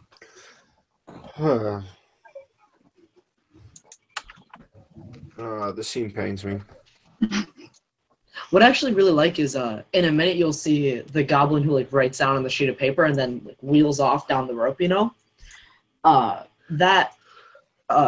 That motion capture of the little goblin is a guy named Kieran Shaw, who, if you know some of the behind-the-scenes stuff of Lord of the Rings, he is Frodo's scale double in Lord of the Rings.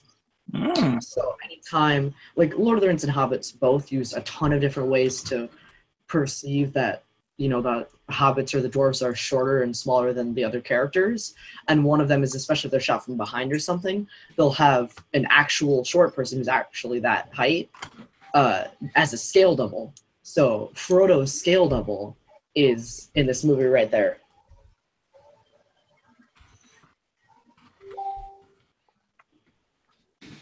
I love the design of the Goblin King.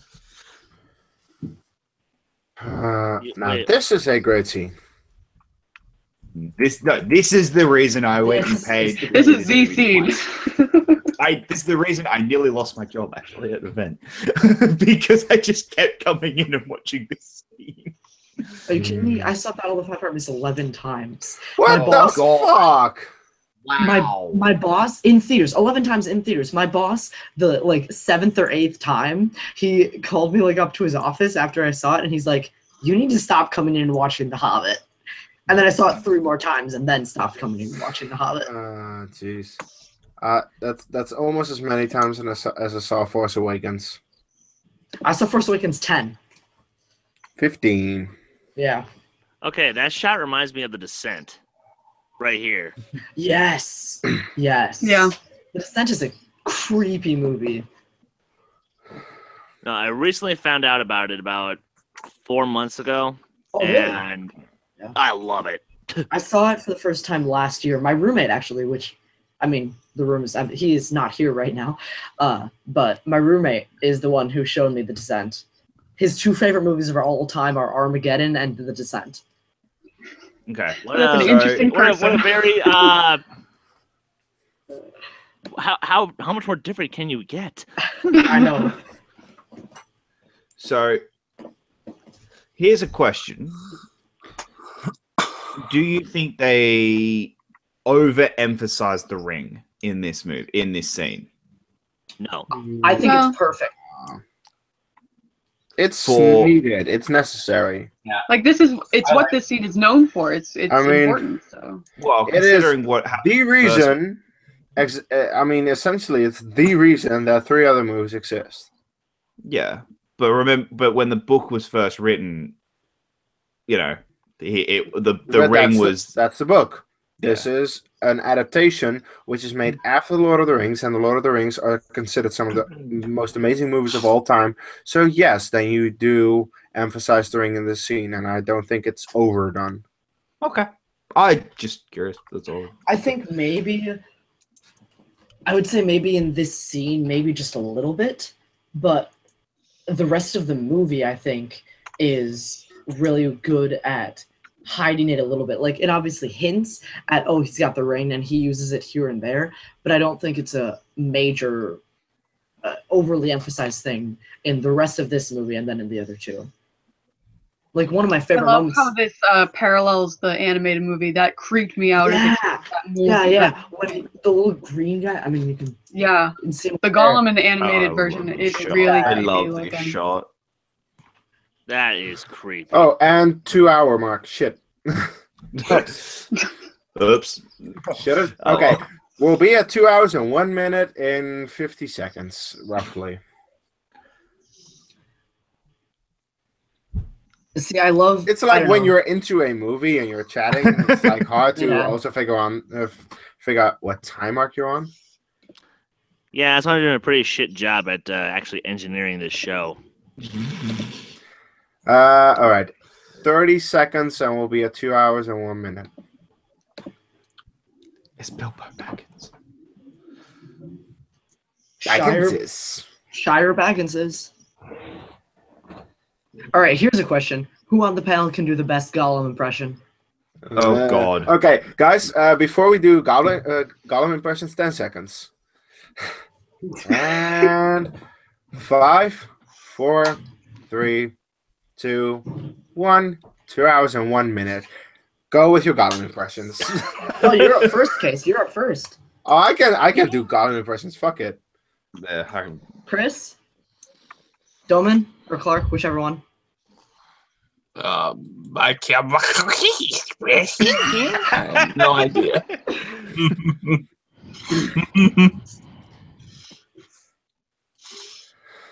Jen? Wasn't talking to you. Sorry, I love that bit moment. Just that. Oh. Shut up. I wasn't saying anything. I wasn't talking to you. Yeah. I love that moment. Jacob, let's hear your Gollum impression. Gollum. I'm not good at Gollum. I've never been good at Gollum. No. Bagginses. I didn't know any Bagginses. Master is my friend. You don't have any friends. Nobody likes you. That's good. I'm not listening. I'm not listening. That was good. I think we're not going to top that one. Nope. I'm going to give it a try. That's good. I love that scene in Two Towers. That's Doesn't my like to favorite. play. Precious. Finish this. Finish it now. I love. Okay, fun fact. I was actually going to say this earlier. This is the first scene they filmed in this movie. Yeah. That makes sense. Interesting. And what I love about this is that it is just two great actors talking. And that's what I love. And the difference between this and the Smaug scene, what gets me about the Smaug scene is that Bilbo is running the entire time and he is trying to escape. And I just like that this one is two actors together talking. And that's what I love about this scene so much. Okay, so the only reason I prefer the Smaug... there are a couple of reasons. The reasons I prefer the Smaug scene over this one, as I said, I don't think the CGI on Smeagol is that good in this scene. It's just not as good as Lord of the Rings, and that sucks. And the other thing is, Smaug is a fucking dragon, and I love dragons. and that's really all there is to that.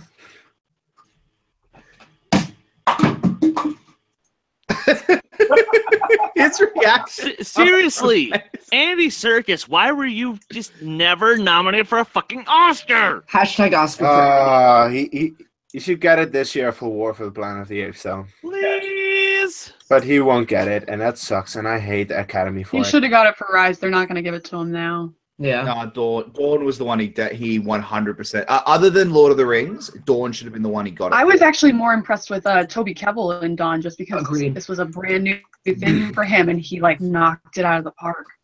True. Oh yeah, as Koba. Yeah. Yeah.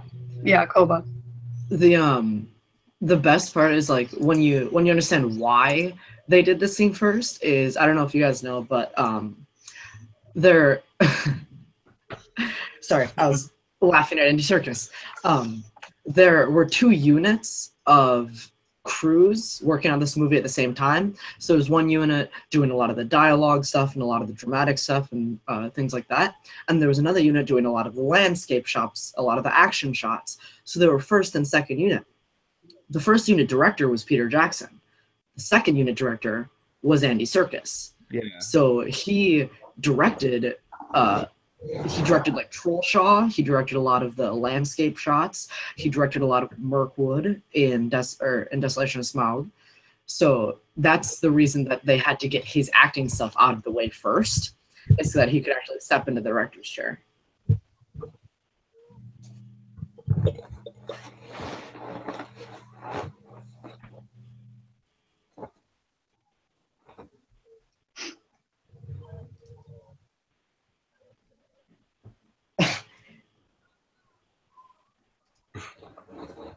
Yeah, this scene is probably the most memorable scene of the animated movie. You were talking about that earlier, Jen, but like, just because Gollum is so damn creepy in the animated movie, he's like green. He's practically a frog, yeah. Yeah, it's like a frog. It's like a hairy, slimy frog. It's really with the giant, like the eyes of like the animals that live in caves that can't really see. So he has like that glaucoma kind of look to him. It's really interesting. Mm-hmm.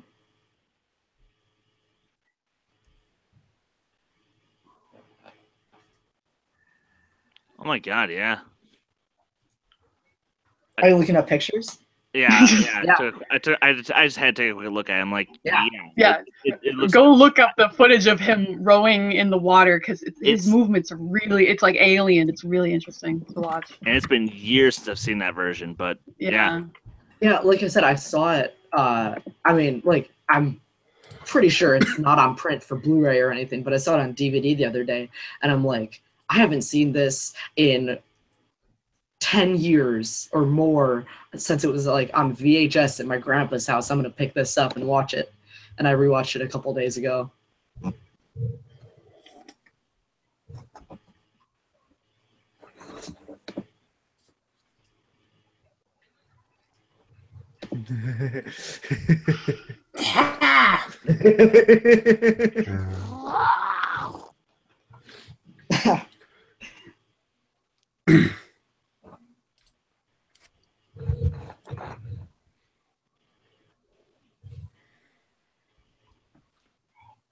Also, I love the lighting in this scene. I mean, I know it's like from the filmmaking standpoint, it's all prosthetic lighting and that kind of stuff and CG and After Effects. But like, just the way that you can see the water shine off the walls of the cave is just beautiful.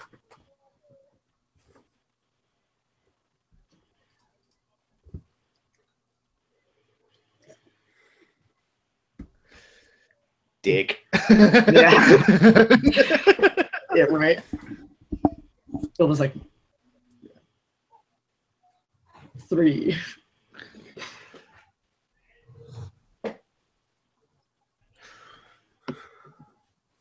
I also thought, Kees, you were going to ask us about the things that he thought it was. So fish bones, goblin's teeth, bat's wings, those kind of things. So I had those all memorized. I asked you the first answer to one of the riddles. I think that's hard enough. No, yeah, I know. But the thing is, I had asked Jan that when we were practicing a few weeks before it was announced that him and I.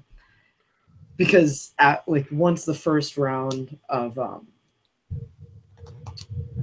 vetting questions was over, he started asking me questions, so I started asking back. And one of my first ones was, what's Gollum's first riddle answer?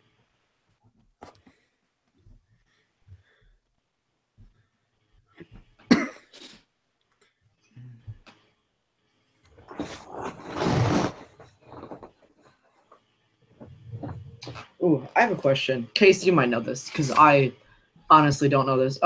In Fellowship, there's a couple shots of Gollum. It's never the full thing, but like when he's creeping up on the ladder in Moria and on the river. Yeah. There's like 3 or 4 shots of him in the movie. Is that Andy Serkis? Or No. I was under the assumption he was cast after the movie was done filming. So I know the answer to this. Okay. Andy Serkis had been cast, but at that point they hadn't got the technology yet.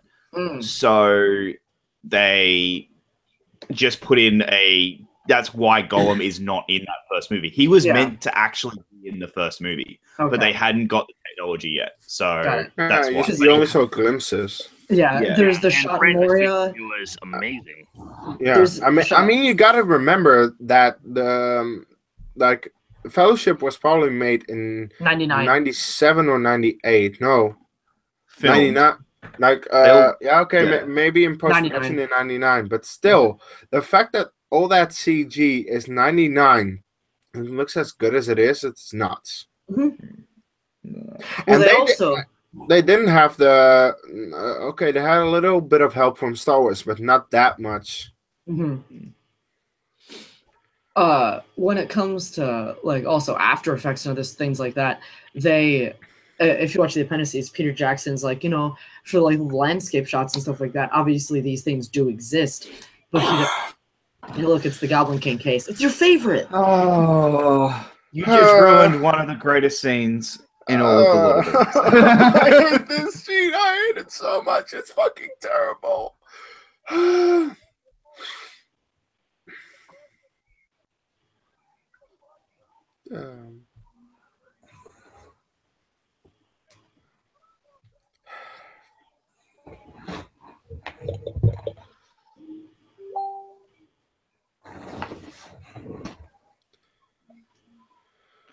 Thank you, Gandalf as Machina.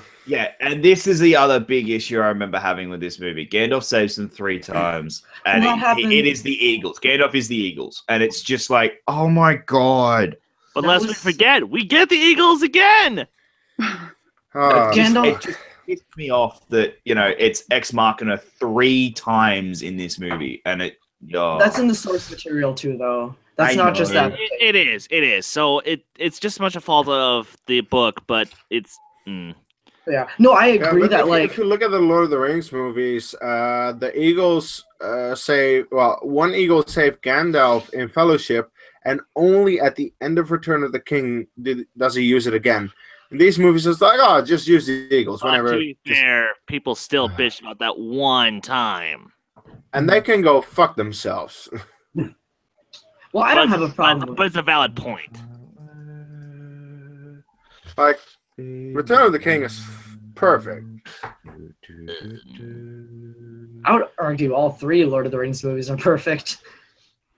I have really small issues with Two Towers, and that's it.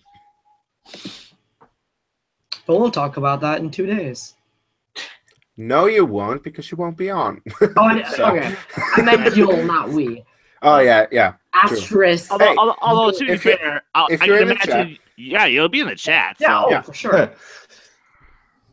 It's like I love Two Towers. It's just my least favorite of that trilogy because I just think that Fellowship and Return of the King are better, but they're all amazing. That was creepy.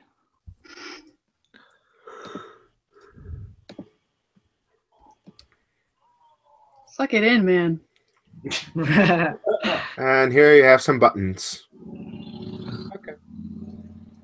Buttons. Had to do one. I hate that shot so much. Fan service, and still, it didn't make sense in Fellowship, but I was okay with it. The fact that they did it again in Unexpected Journey, that pissed me off. I'm not okay with it in Fellowship either, to be honest. No, it's like it's stupid, but it's like, you know what?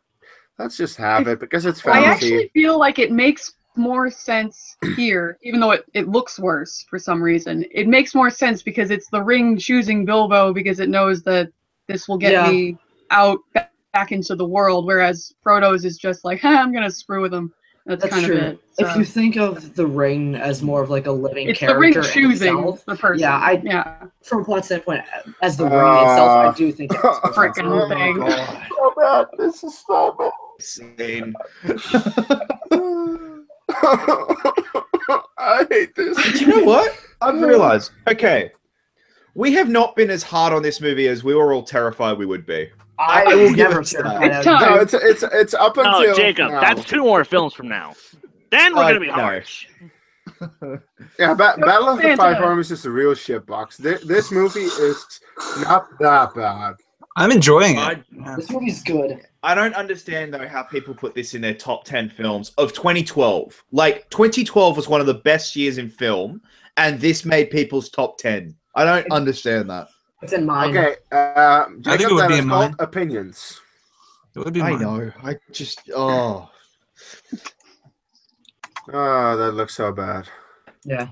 Yeah, I can't defend this. Thank you, Robert. Thank I was you. gonna say, Keely, it's not a lightsaber. That's not how it works. That's not how the ladders work. Sorry.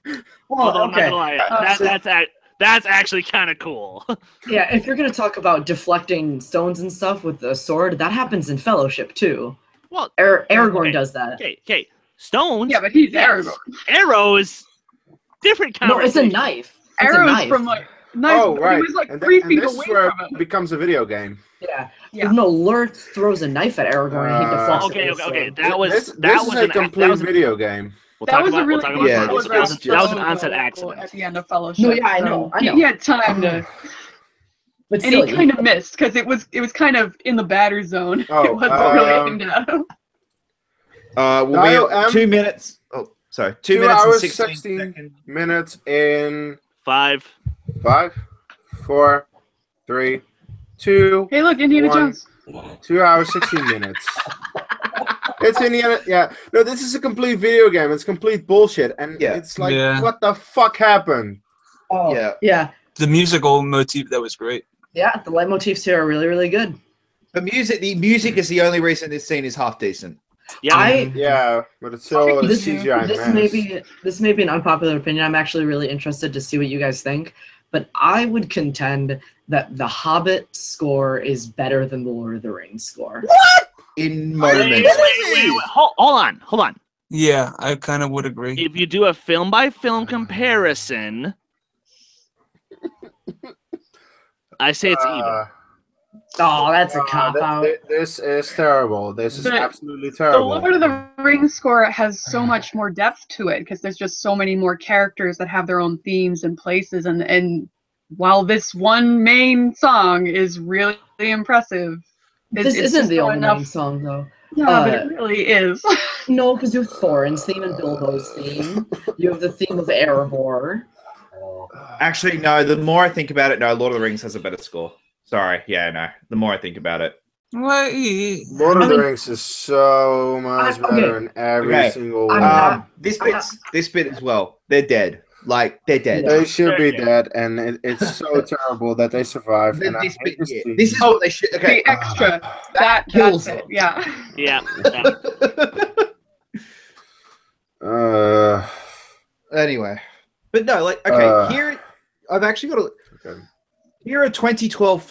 Here are the 2012 films, like Les Mis, Django Unchained, Zero Dark 30, Silver Linings Playbook, The Skyfall, Avengers. Flight, Wreck-It Ralph, Argo, Seven Psychopaths, Perks of Being a Wallflower, Dread, Looper, The Master, Paranorman, Dark Knight Rises.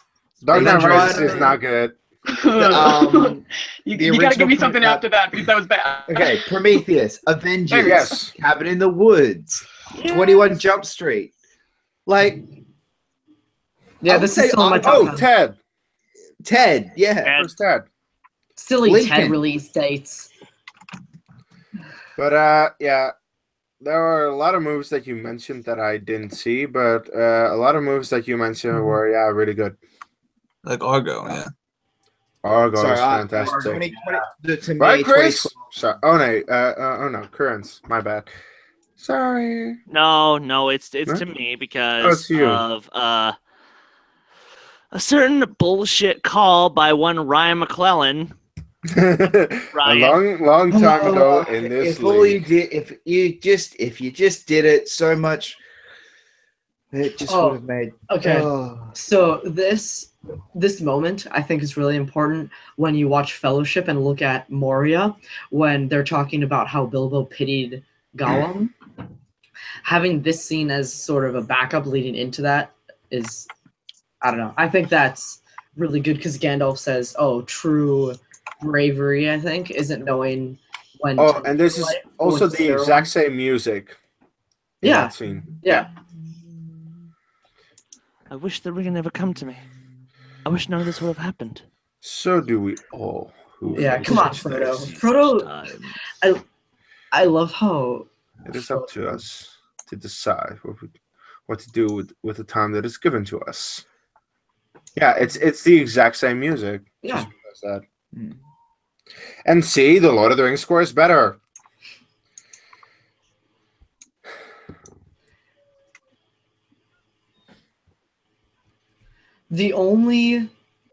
if we're talking individual themes, the only theme from Lord of the Rings that I think is better than the Misty Mountain song theme is Helm's the Deep. theme of Rohan, which is played during Helm's Deep. Yeah. But the theme of Rohan, the theme that plays during the Rohirrim, that plays during the March of Pelennor, that plays a lot. But the theme of Rohan, I think, is the only one that's better individually than the Misty Mountain. Sorry, 1 sec. Zubrath will be at 2 hours and 21 minutes in 20 seconds. They get 20 seconds to figure it out.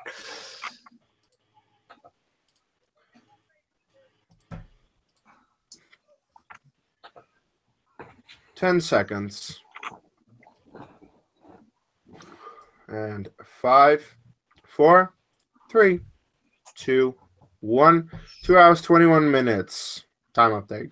Does the Misty Mountains theme appear in number 3? I don't even remember. Yes. Yes, it does. It does, actually. Yeah. The Misty Mountains theme, the song of the Misty Mountains is what they sing in Bag End. And so it's just that powerful theme. Yeah. I forgot if it was in the third one or not. But I will say, when it comes to actual performance, the Misty Mountains song does get beaten out by another Hobbit song, and that is The Last Goodbye by Billy Boyd. Pippin, credits of Battle of the Five Armies. Oh, no. I thought you were talking about Pippin's song. Pippin's song is really good. That's the best song in Lord of the Rings. But the end credits song of Battle of Five Armies is amazing. And it also it has a lot of quotes from both trilogies. It's a great end cap, I think, to all 6 movies.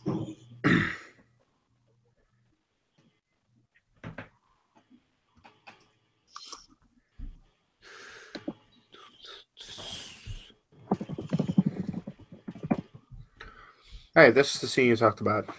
This is. No. Yeah. This is what I was talking about before.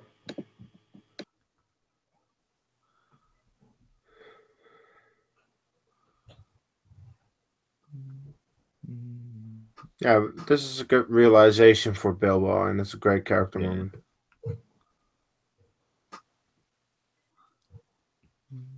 I can give you one. I can help you. There you go.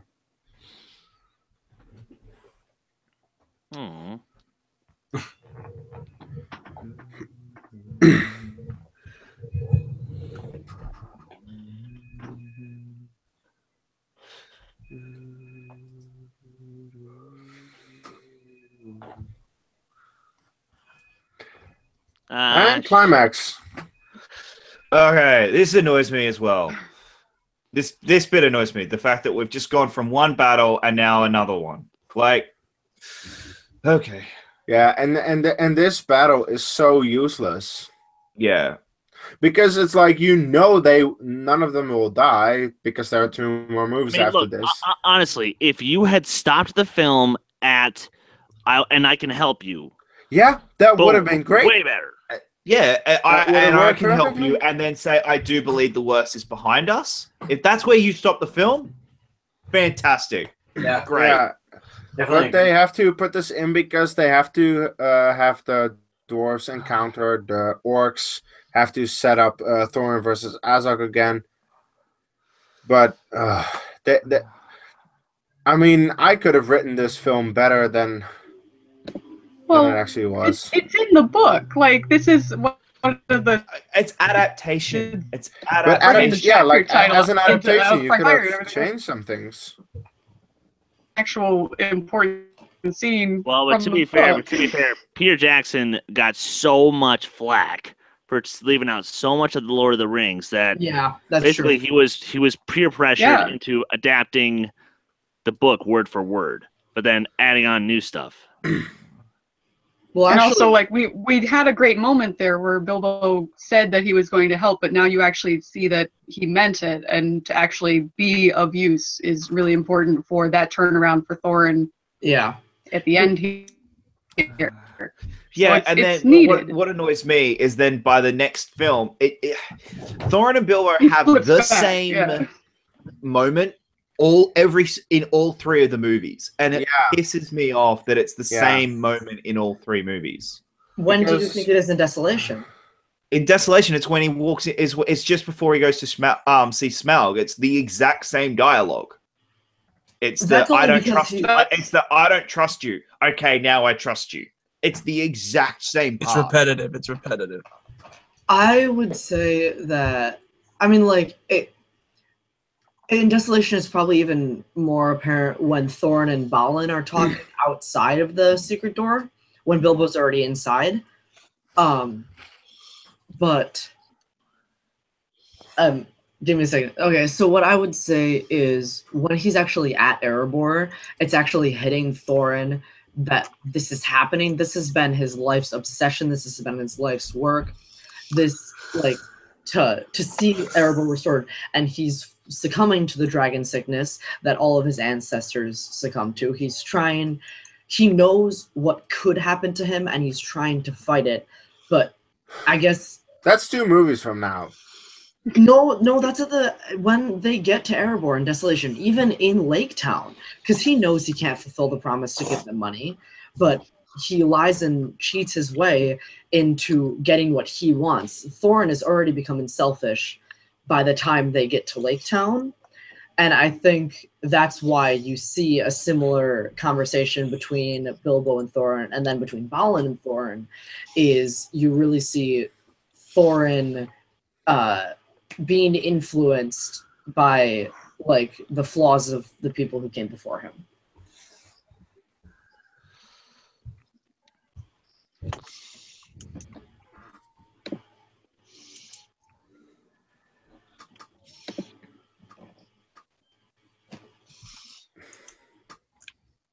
Hooray for pandering.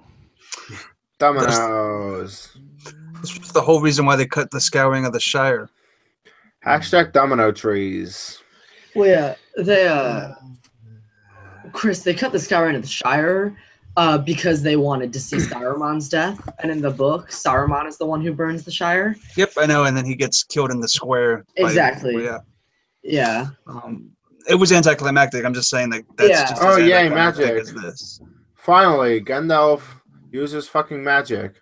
Well, he could have used it like 5 minutes ago, but now he uses it. Okay. You know, he used it. He uses it to break the rock open. He uses it to, in his first initial blast against the goblins, he uses magic. I mean, it's not like fire. Yeah, but he could have used it earlier. Instead, they chose to run. Well, when you have a wizard, he could use magic whenever, and that'd be too easy. So just the fact that he's here right now is actually very helpful. So I think what's also weird is that the orcs aren't practical effects this time, so that's why they look all fake. Yes. Yeah. I think that's what threw a lot of people off. Yes. Yeah, that's true, Chris. And this is the Marvel formula. It seems like they'll die, but they won't. Well, it's not Marvel per se. It's just the cinematic. Ex Machina. It's Ex Machina formula. Yeah. This is the Well, okay. There is a difference because Ex Machina. Done it in the film though. No. You have to remember, problem. like this is a kids movie. This is melodrama. This is Saturday morning cartoons. They have this kind of formula. They're gonna do this. And you also say that, like, there's never a moment where Drama. I'm just gonna point that out. in Lord of the Rings, there's moments where characters should die or appear to have died, and then they're not dead. I mean, that's the whole thing with Faramir. That's his entire arc. He dies, but he's not dead. Yeah, but the difference with Lord of the Rings is that they actually managed to kill off a main character in the first movie. But okay, they actually managed to kill off Boromir in the first movie.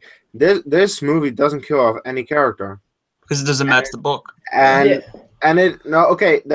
it doesn't matter that it fits the book. It matters that the Lord of the Rings did kill off a main character in the first movie. This is made after that, and as an it doesn't matter if it's an adaptation, but as a movie compared to Lord of the Rings, it doesn't the movie doesn't feel that there are stakes because it feels like a video game, and that's what sucks about it. Well, this is the journey part. This is all one book. You're gonna have the deaths at the end. Like that's just the way that it is because they took it. I know, and still, I understand. It's just that's how it's gotta be.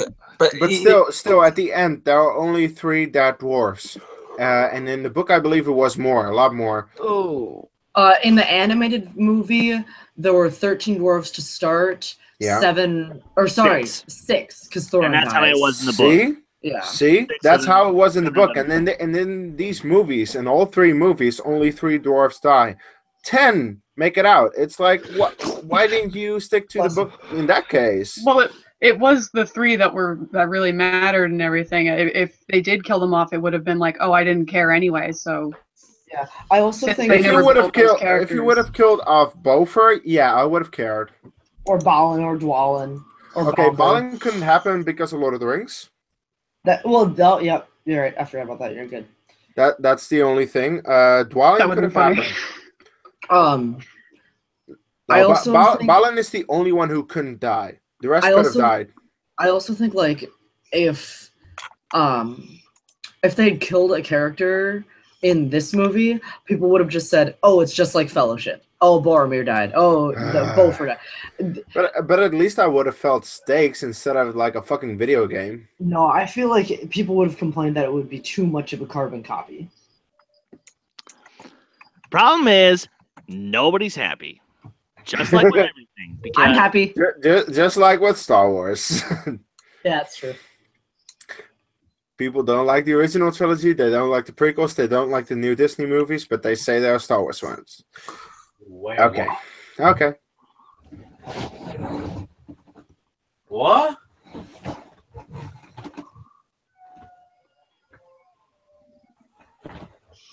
Balin's the dead dwarf of the Lord of the Rings, right? Yes, Balin, son of Fundin. Yep. He was killed. Lord of Moria. Yep. They find his grave in the dwarven city of Dwarrowdelf. Yeah. Well, that's what happened after Battle of the Five Armies. He took up Moria. Yeah, he took over Moria. Yeah, he took over Moria, and then was killed. And that is something that we didn't see, and I don't need to see. Please, for the love of anything, don't make that ever happen. They won't. In movies. Balin, son of Hobbit Fundin. story. Yeah.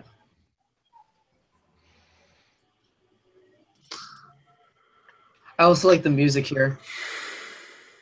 Oh, yeah. This is Lord of the Rings music, by the way. Yeah, I know. I was just about to mention that. This is the same theme that the Eagles are used when Gandalf escapes. Yeah, but it's like used in the first movie, not in the last movie in one of the last scenes. When it actually like fucking matters. It's like, oh yeah, first movie, why not? Yeah. Do it. People love Eagles. Actually they don't, but still. Yeah, everybody hates the Eagles. Yeah, they're just like the dude in the Big Lebowski. And I hate the fucking Eagles. Look, I love the Eagles in Return of the King.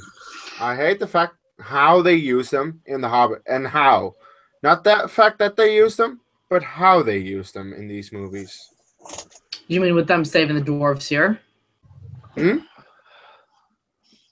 Well, admittedly, that's actually one of my nitpicks with Return of the King. I would agree with that, Chris, because in I mean, shit. I Just don't watch. remember- Just watch how it should have ended. Yeah. Well, Yeah, because they should have flown just up to the mountain, yeah. done it, and then Well, flown there's- back. There's a reason why that they didn't do that. First off, you have the eye, would easily be able to see that. So, Yeah, and there's an explanation in the books, I believe, that the yeah, there eagles, is. the eagles have a certain way of functioning, and that is also the reason why they didn't take all the dwarves right Yes. now directly Yeah. to the mountain. I know. But And that isn't in the movies, and they might have added that. I know. But, Okay. but all, Yeah, I'm trying, we're all, gonna- all I'm trying to do is just say that the argument is there and it is valid. You can agree or disagree with it, but you have to acknowledge that it is still there. The argument is there. Yeah, I'll acknowledge that. Yeah. I also would say that in Lord I of the still Rings, think that Return is a perfect movie, but whatever. No, me too. It's an amazing No. film. It's but dude, but you know my thoughts though, dude. No film is perfect. Even my favorite film of all time, Empire Strikes Back, is not perfect. I consider like 5 movies ever that I've seen perfect, and that's about it. So that means you're just that much more forgiving than I am. I can always find Yeah, something. yeah, no. It's just that the movie. Okay, for me, there are a couple of For you movies personally? yeah. Now, there are a couple of movies that I think have no single flaw in them, but that is for me, and I know people who have issues with those films, because I know people who don't absolutely love Return of the King or Empire Strikes Back, and I'm like, I have no issues with them. I think they're perfect, but other people can disagree with them. well, that's And the one of thing. one of the movies is actually one of Jacob's favorites, Eternal Sunshine of the Spotless Mind. I think that movie is perfect. It has no faults, and it's awesome. I love Eternal Sunshine. That's Yeah, awesome. but he's well. Plus, Jacob, why are you salty? You avenged your best pin. I know, but still. But he still has it. You still, in a way. Well, that's good though. That's good. That means you're driven, so that way when you face the winner of the tournament, you'll finally have your chance to shine. So hopefully, you are a little rusty though. Somebody in the chat said that Shrek 2 is perfect. It is. It is an It absolute. is a great film. I would agree. I love It is a Shrek too. Great film, No. but it's not perfect. It's not perfect. No, I watched it a couple of days ago, and it's definitely not perfect. 7's also pretty damn fantastic.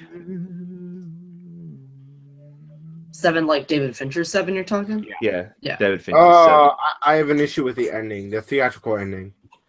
Oh, okay, fair enough. The theatrical Anyway, ending. anyway. So how about this touching moment about Thorin forgiving Bilbo? The transitions. Thank you, Robert, for that. You guys, I'm real bad at segues if you haven't noticed yet. Oh, you're better than Evan. Oh yeah, you are way. Oh, I know. I watched the live show, guys. Don't worry. But Evan's great. Yeah, Evan is fantastic. He does a really good job of. He's He fantastic. Yep. He does. Yeah. He does. We love him. But when he does put a lot of effort into the live show. He does. Yeah. But when we give him criticism, it's always from a completely fair and justified place. And also from a place where we just want to give crap to people, because that's just how we are. It's our thing. It's what we do. Evan's your lightning Alright. rod of hate. All right, last line. And this one's done. I can't believe. I can't believe you got it wrong and I got it Yeah, right. I know. That's what I was just about to say. That's what I was just about to say. You should be ashamed of yourself. Oh, I am. Don't worry. The Ravens Robert, are what a Hobbit fan you are. I know I'm the Jesus worst.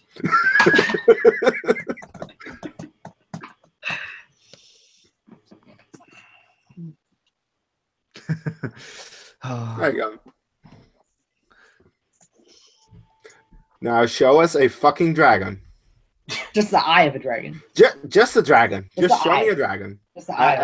I don't care what part it is. Please Just show just me a give me a dragon. dragon. They did that eye shot though, like 2 days before the premiere. Yeah. Well, the day of the New Zealand premiere, on the red carpet, there was somebody charging down in the Oh, last actually, 10 I minutes. actually like that this is at the keyhole. Yeah, I think that's great too. There was somebody charging down with a flash drive with new changes. They literally finished this movie like a half hour before the premiere. The same thing. I that remember was the this same- in theater, and I was freaking the fuck out. It was like, oh my god, it's a dragon! Oh no, wait, it's a nostril, I believe. Yeah, it's a nostril. No, they used Oh the my eye God. open. The eye open. And the eye is there as well. Yeah. Because it opens like a lizard's eye. The only issue is the coins look fake. Yeah, it looks the so coin CGI. It looks so CGI in this It moment. looks way too CGI. Dragon! Ah! In- And that is a movie. That was a big alligator. Guys, that was The Hobbit, An Unexpected Journey. I have put the new link for the next for our next watch along for the Desolation of Smaug in the chat link. So make sure you go click to that. It is live and up at the moment. We will see you back there in 12 minutes. But guys, Chris, we'll start with you. What were your thoughts Which one? on the Yeah, Hobbit? but which Chris? Which Chris? Oh, the one we call Chris and the not the one we call Clark. Okay. This was actually much better than it was the first time I saw it. Honestly, Nice. while yes, it has some very obvious problems. I can defend it as an okay film because I still don't really get much of the characters, but dude, that's fine. And this is still, I still had fun. I had a lot of fun watching it. Great way to start the show. Yep. And Case, what were your thoughts? I agree with Chris. This movie is okay. There are entertaining parts. There are some moments that I did enjoy, and I pointed them out. I pointed out the things that I think are good in terms of filmmaking. I also definitely pointed out the points in the movie that I hate and that are just terrible and that I think should be banished from this earth.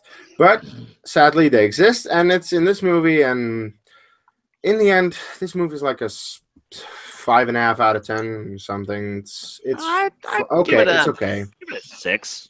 Yeah, it's thereabouts. I mean, the next movie's better. That's all I'm saying. All right. Chris Clark, what were your thoughts? I actually really enjoyed the movie. I really like it. I really like it a lot. I could see some flaws in it, but it just made with so much passion and grace, and it was really fun. Yeah, it was great. I would give it like a solid 8 out of 10. It was delicious. It was delicious, like delicious. It was great.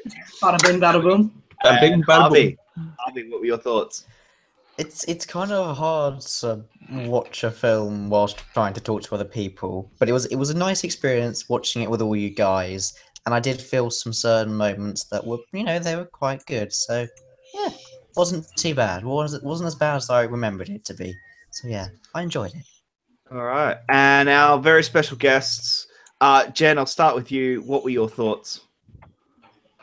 I still think this is the best of the Hobbit movies. Obviously, it's not as good as The Lord of the Rings, but it's still my favorite of the three. And it's particularly because of Martin Freeman. This is the one that really showcases him. I feel like he gets lost in the shuffle a little bit in the next two movies, particularly the last one. And we get to see Andy Serkis doing what he does best. So I still love this movie. Okay. And Mark, what were your thoughts? Well, like I haven't really seen the movie since the Battle of the Five Armies came out when I watched them all together, which is probably the best way to watch these. It's not as bad as I remember, but it's also like a middle of the road. I'd say for me, like probably about 5.5 out of 6. But you've got Andy Serkis and Martin Freeman. They killed. All right. And Robert, what did you think of this one? I love this movie. I've seen it quite a bit. I agree with a lot of things that other people have said. I mean, obviously there are parts of this that I just can't and won't defend because I can't and I won't. But there are a lot of things that I think I pointed out that I think are super, super underrated, including this end credit song. It's great. But I agree with Jen. Martin Freeman really shines in this movie. Andy Serkis really shines in this movie. I have it at an 8 out of 10 as well, just like Chris Clark. I think it's really, really, really enjoyable. I don't think anybody is going to claim that the Hobbits are like better than Lord of the Rings, because they're not. But I think they're good in their own way. So I'm here defending the Hobbits and getting things wrong that Kees gets right. All right, guys. Well, I was completely wrong in our timing. It's actually not for another half an hour. So we'll be back here at 9:30 Eastern Standard Time in the link that's in the chat at the moment. Guys, I do want to thank you all so much for joining us for this one. But remember the reason we are here, and that is to donate for Make-A-Wish Foundation. We have already got $660. I will give shout outs to anyone who donates anything during the live show. We will get you, and I'm putting this up now. If you donate $50, we will get you on for 5 minutes during the show to say hi to us live while we're watching. So guys, the link is there as well for the donation. Please make sure you do donate. I do want to thank everyone who has joined us for this, and we will see you for Desolation of Smaug in half an hour. Thank you guys so much. Guys, where can people find you online? Robert, where can they find you online? You can find me on Twitter at RBRTPRKR98. And other than that, you can see me on the Middle Earth match on Take 3. So the special Middle Earth Take 3 trivia match. You can see me facing Jan Engelman on that match. And yeah, that's about it. Spoiler alert, you won. Marc, where can the people find you online? The best place is probably Marc Bork at on Facebook. I'm the one in London, Ontario. And also the Movie Trivia Fan Reaction League. Tonight we're doing a special Star Wars trivia Trial by Fire. I'm sure most of you guys here know what that is and are part of it. Like I know Jen, Chris, Jacob, and Chris Clark. You're all part of the league. Today we're recording our Star Wars Trial by Fires. And also we'll be doing that on Monday too, which I know Chris is taking part in the Monday one. So if you just head over to the Movie Trivia Fan Reaction League Facebook page, and there will be links there if you want to watch it after you guys are done with the Desolation of Smaug. Go right up. Thank you. And thanks for inviting me. No, thank you so much for your donations. Seriously, thank you so much for that. Every dollar helps, and really, thank you so much. Jen, where can people find you online? Oh no, Jen. Oh, I think we've lost Jen. Oh, I'm so okay. Let's go. Harvey, where can the people find you online? Oh, there she is. Did I die? Yeah, I just lost you for a second then, so we'll get you to just start your plug again, please. Am I back? All right. Am I back? Yeah, you're back. You're back. You're back. You're back. Sure, you can at Jake. Yeah. Everyone. Oh no. Oh boy. Technical difficulties. This is what happens when we're live. Welcome to live. Okay.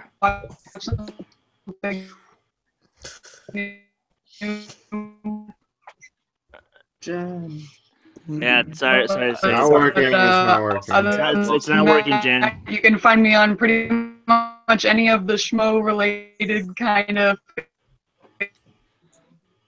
All right, we'll move on to Harvey. Where will people find you on? Pages on probably. Okay, yeah. there we go. All right. Okay, so here we go. You can find me on Twitter at HarvDryer1. You can find me on Facebook at HarveyDryer. You can find me on Instagram at hard.vey1, and you can find me on Snapchat at HDryer1. There we go. Did that quite quickly. Wow. All right. And Chris Clark, where can people find you online? You can find me on Twitter at ChrisClark8788. Those numbers mean nothing. Or on YouTube at No Man's Land Entertainment. And Chris and Case, where can they find you? Me? Case, sir. I was thinking, okay, you can find me in about 30 minutes, hopefully praising Desolation of Smaug. Look, I have a t-shirt on with Smaug on it. I love Smaug as a character, and I like the movie, so please come join us then, because I think that is a good movie, and I will defend it, along with Robert, to be a good movie. Also, you can find me on YouTube, The Dutch Movie Guy, and on Twitter at Dutch Movie Guy. All right, you guys can find me on Twitter and my band Last Shot Redemption at LSAR Band MN. You can follow Take 3 Productions on Twitter at Take 3 Trivia. You can find me hosting our Schmodown reactions normally, but this week's been a little hectic, so I had to dip out for the last couple of days. Sorry, guys. Then I also host the Worldwide Movie Trivia, the tournament final. Had to endured a little bit of a technical delay because there were some problems during the recording, but it will be up tonight. Thank God. Abe, we fucking love you. And, Jacob, are you nervous for whoever you're facing? Yeah, so I will be facing one of the winners of this match, and I am absolutely terrified. No, I'm not. I'll smoke both of them. It'll be fantastic. And I will keep my belt. And I'm not worried about either of them. Like, it's Lucas and it's Zach. Oh my God. Like, dude, if it was Jen, I'd be scared, but Jen got kicked out. The one who shall not be named got kicked out. So, like, I'm fine. Wait. We'll see him pretty soon. That's gonna be fun. Oh crap! I forgot about that. That's right, baby. And guess what? The next one has a love story. So, and our hearts will go on. And our hearts will definitely go on. All right, guys. We'll cut it here. Thank you so much for joining us, and we will see you in half an hour right here on Take 3. For everyone involved in this one, thank you so much for joining us, and we will see you in 30 minutes. From everyone here at Take 3, take care. Take care.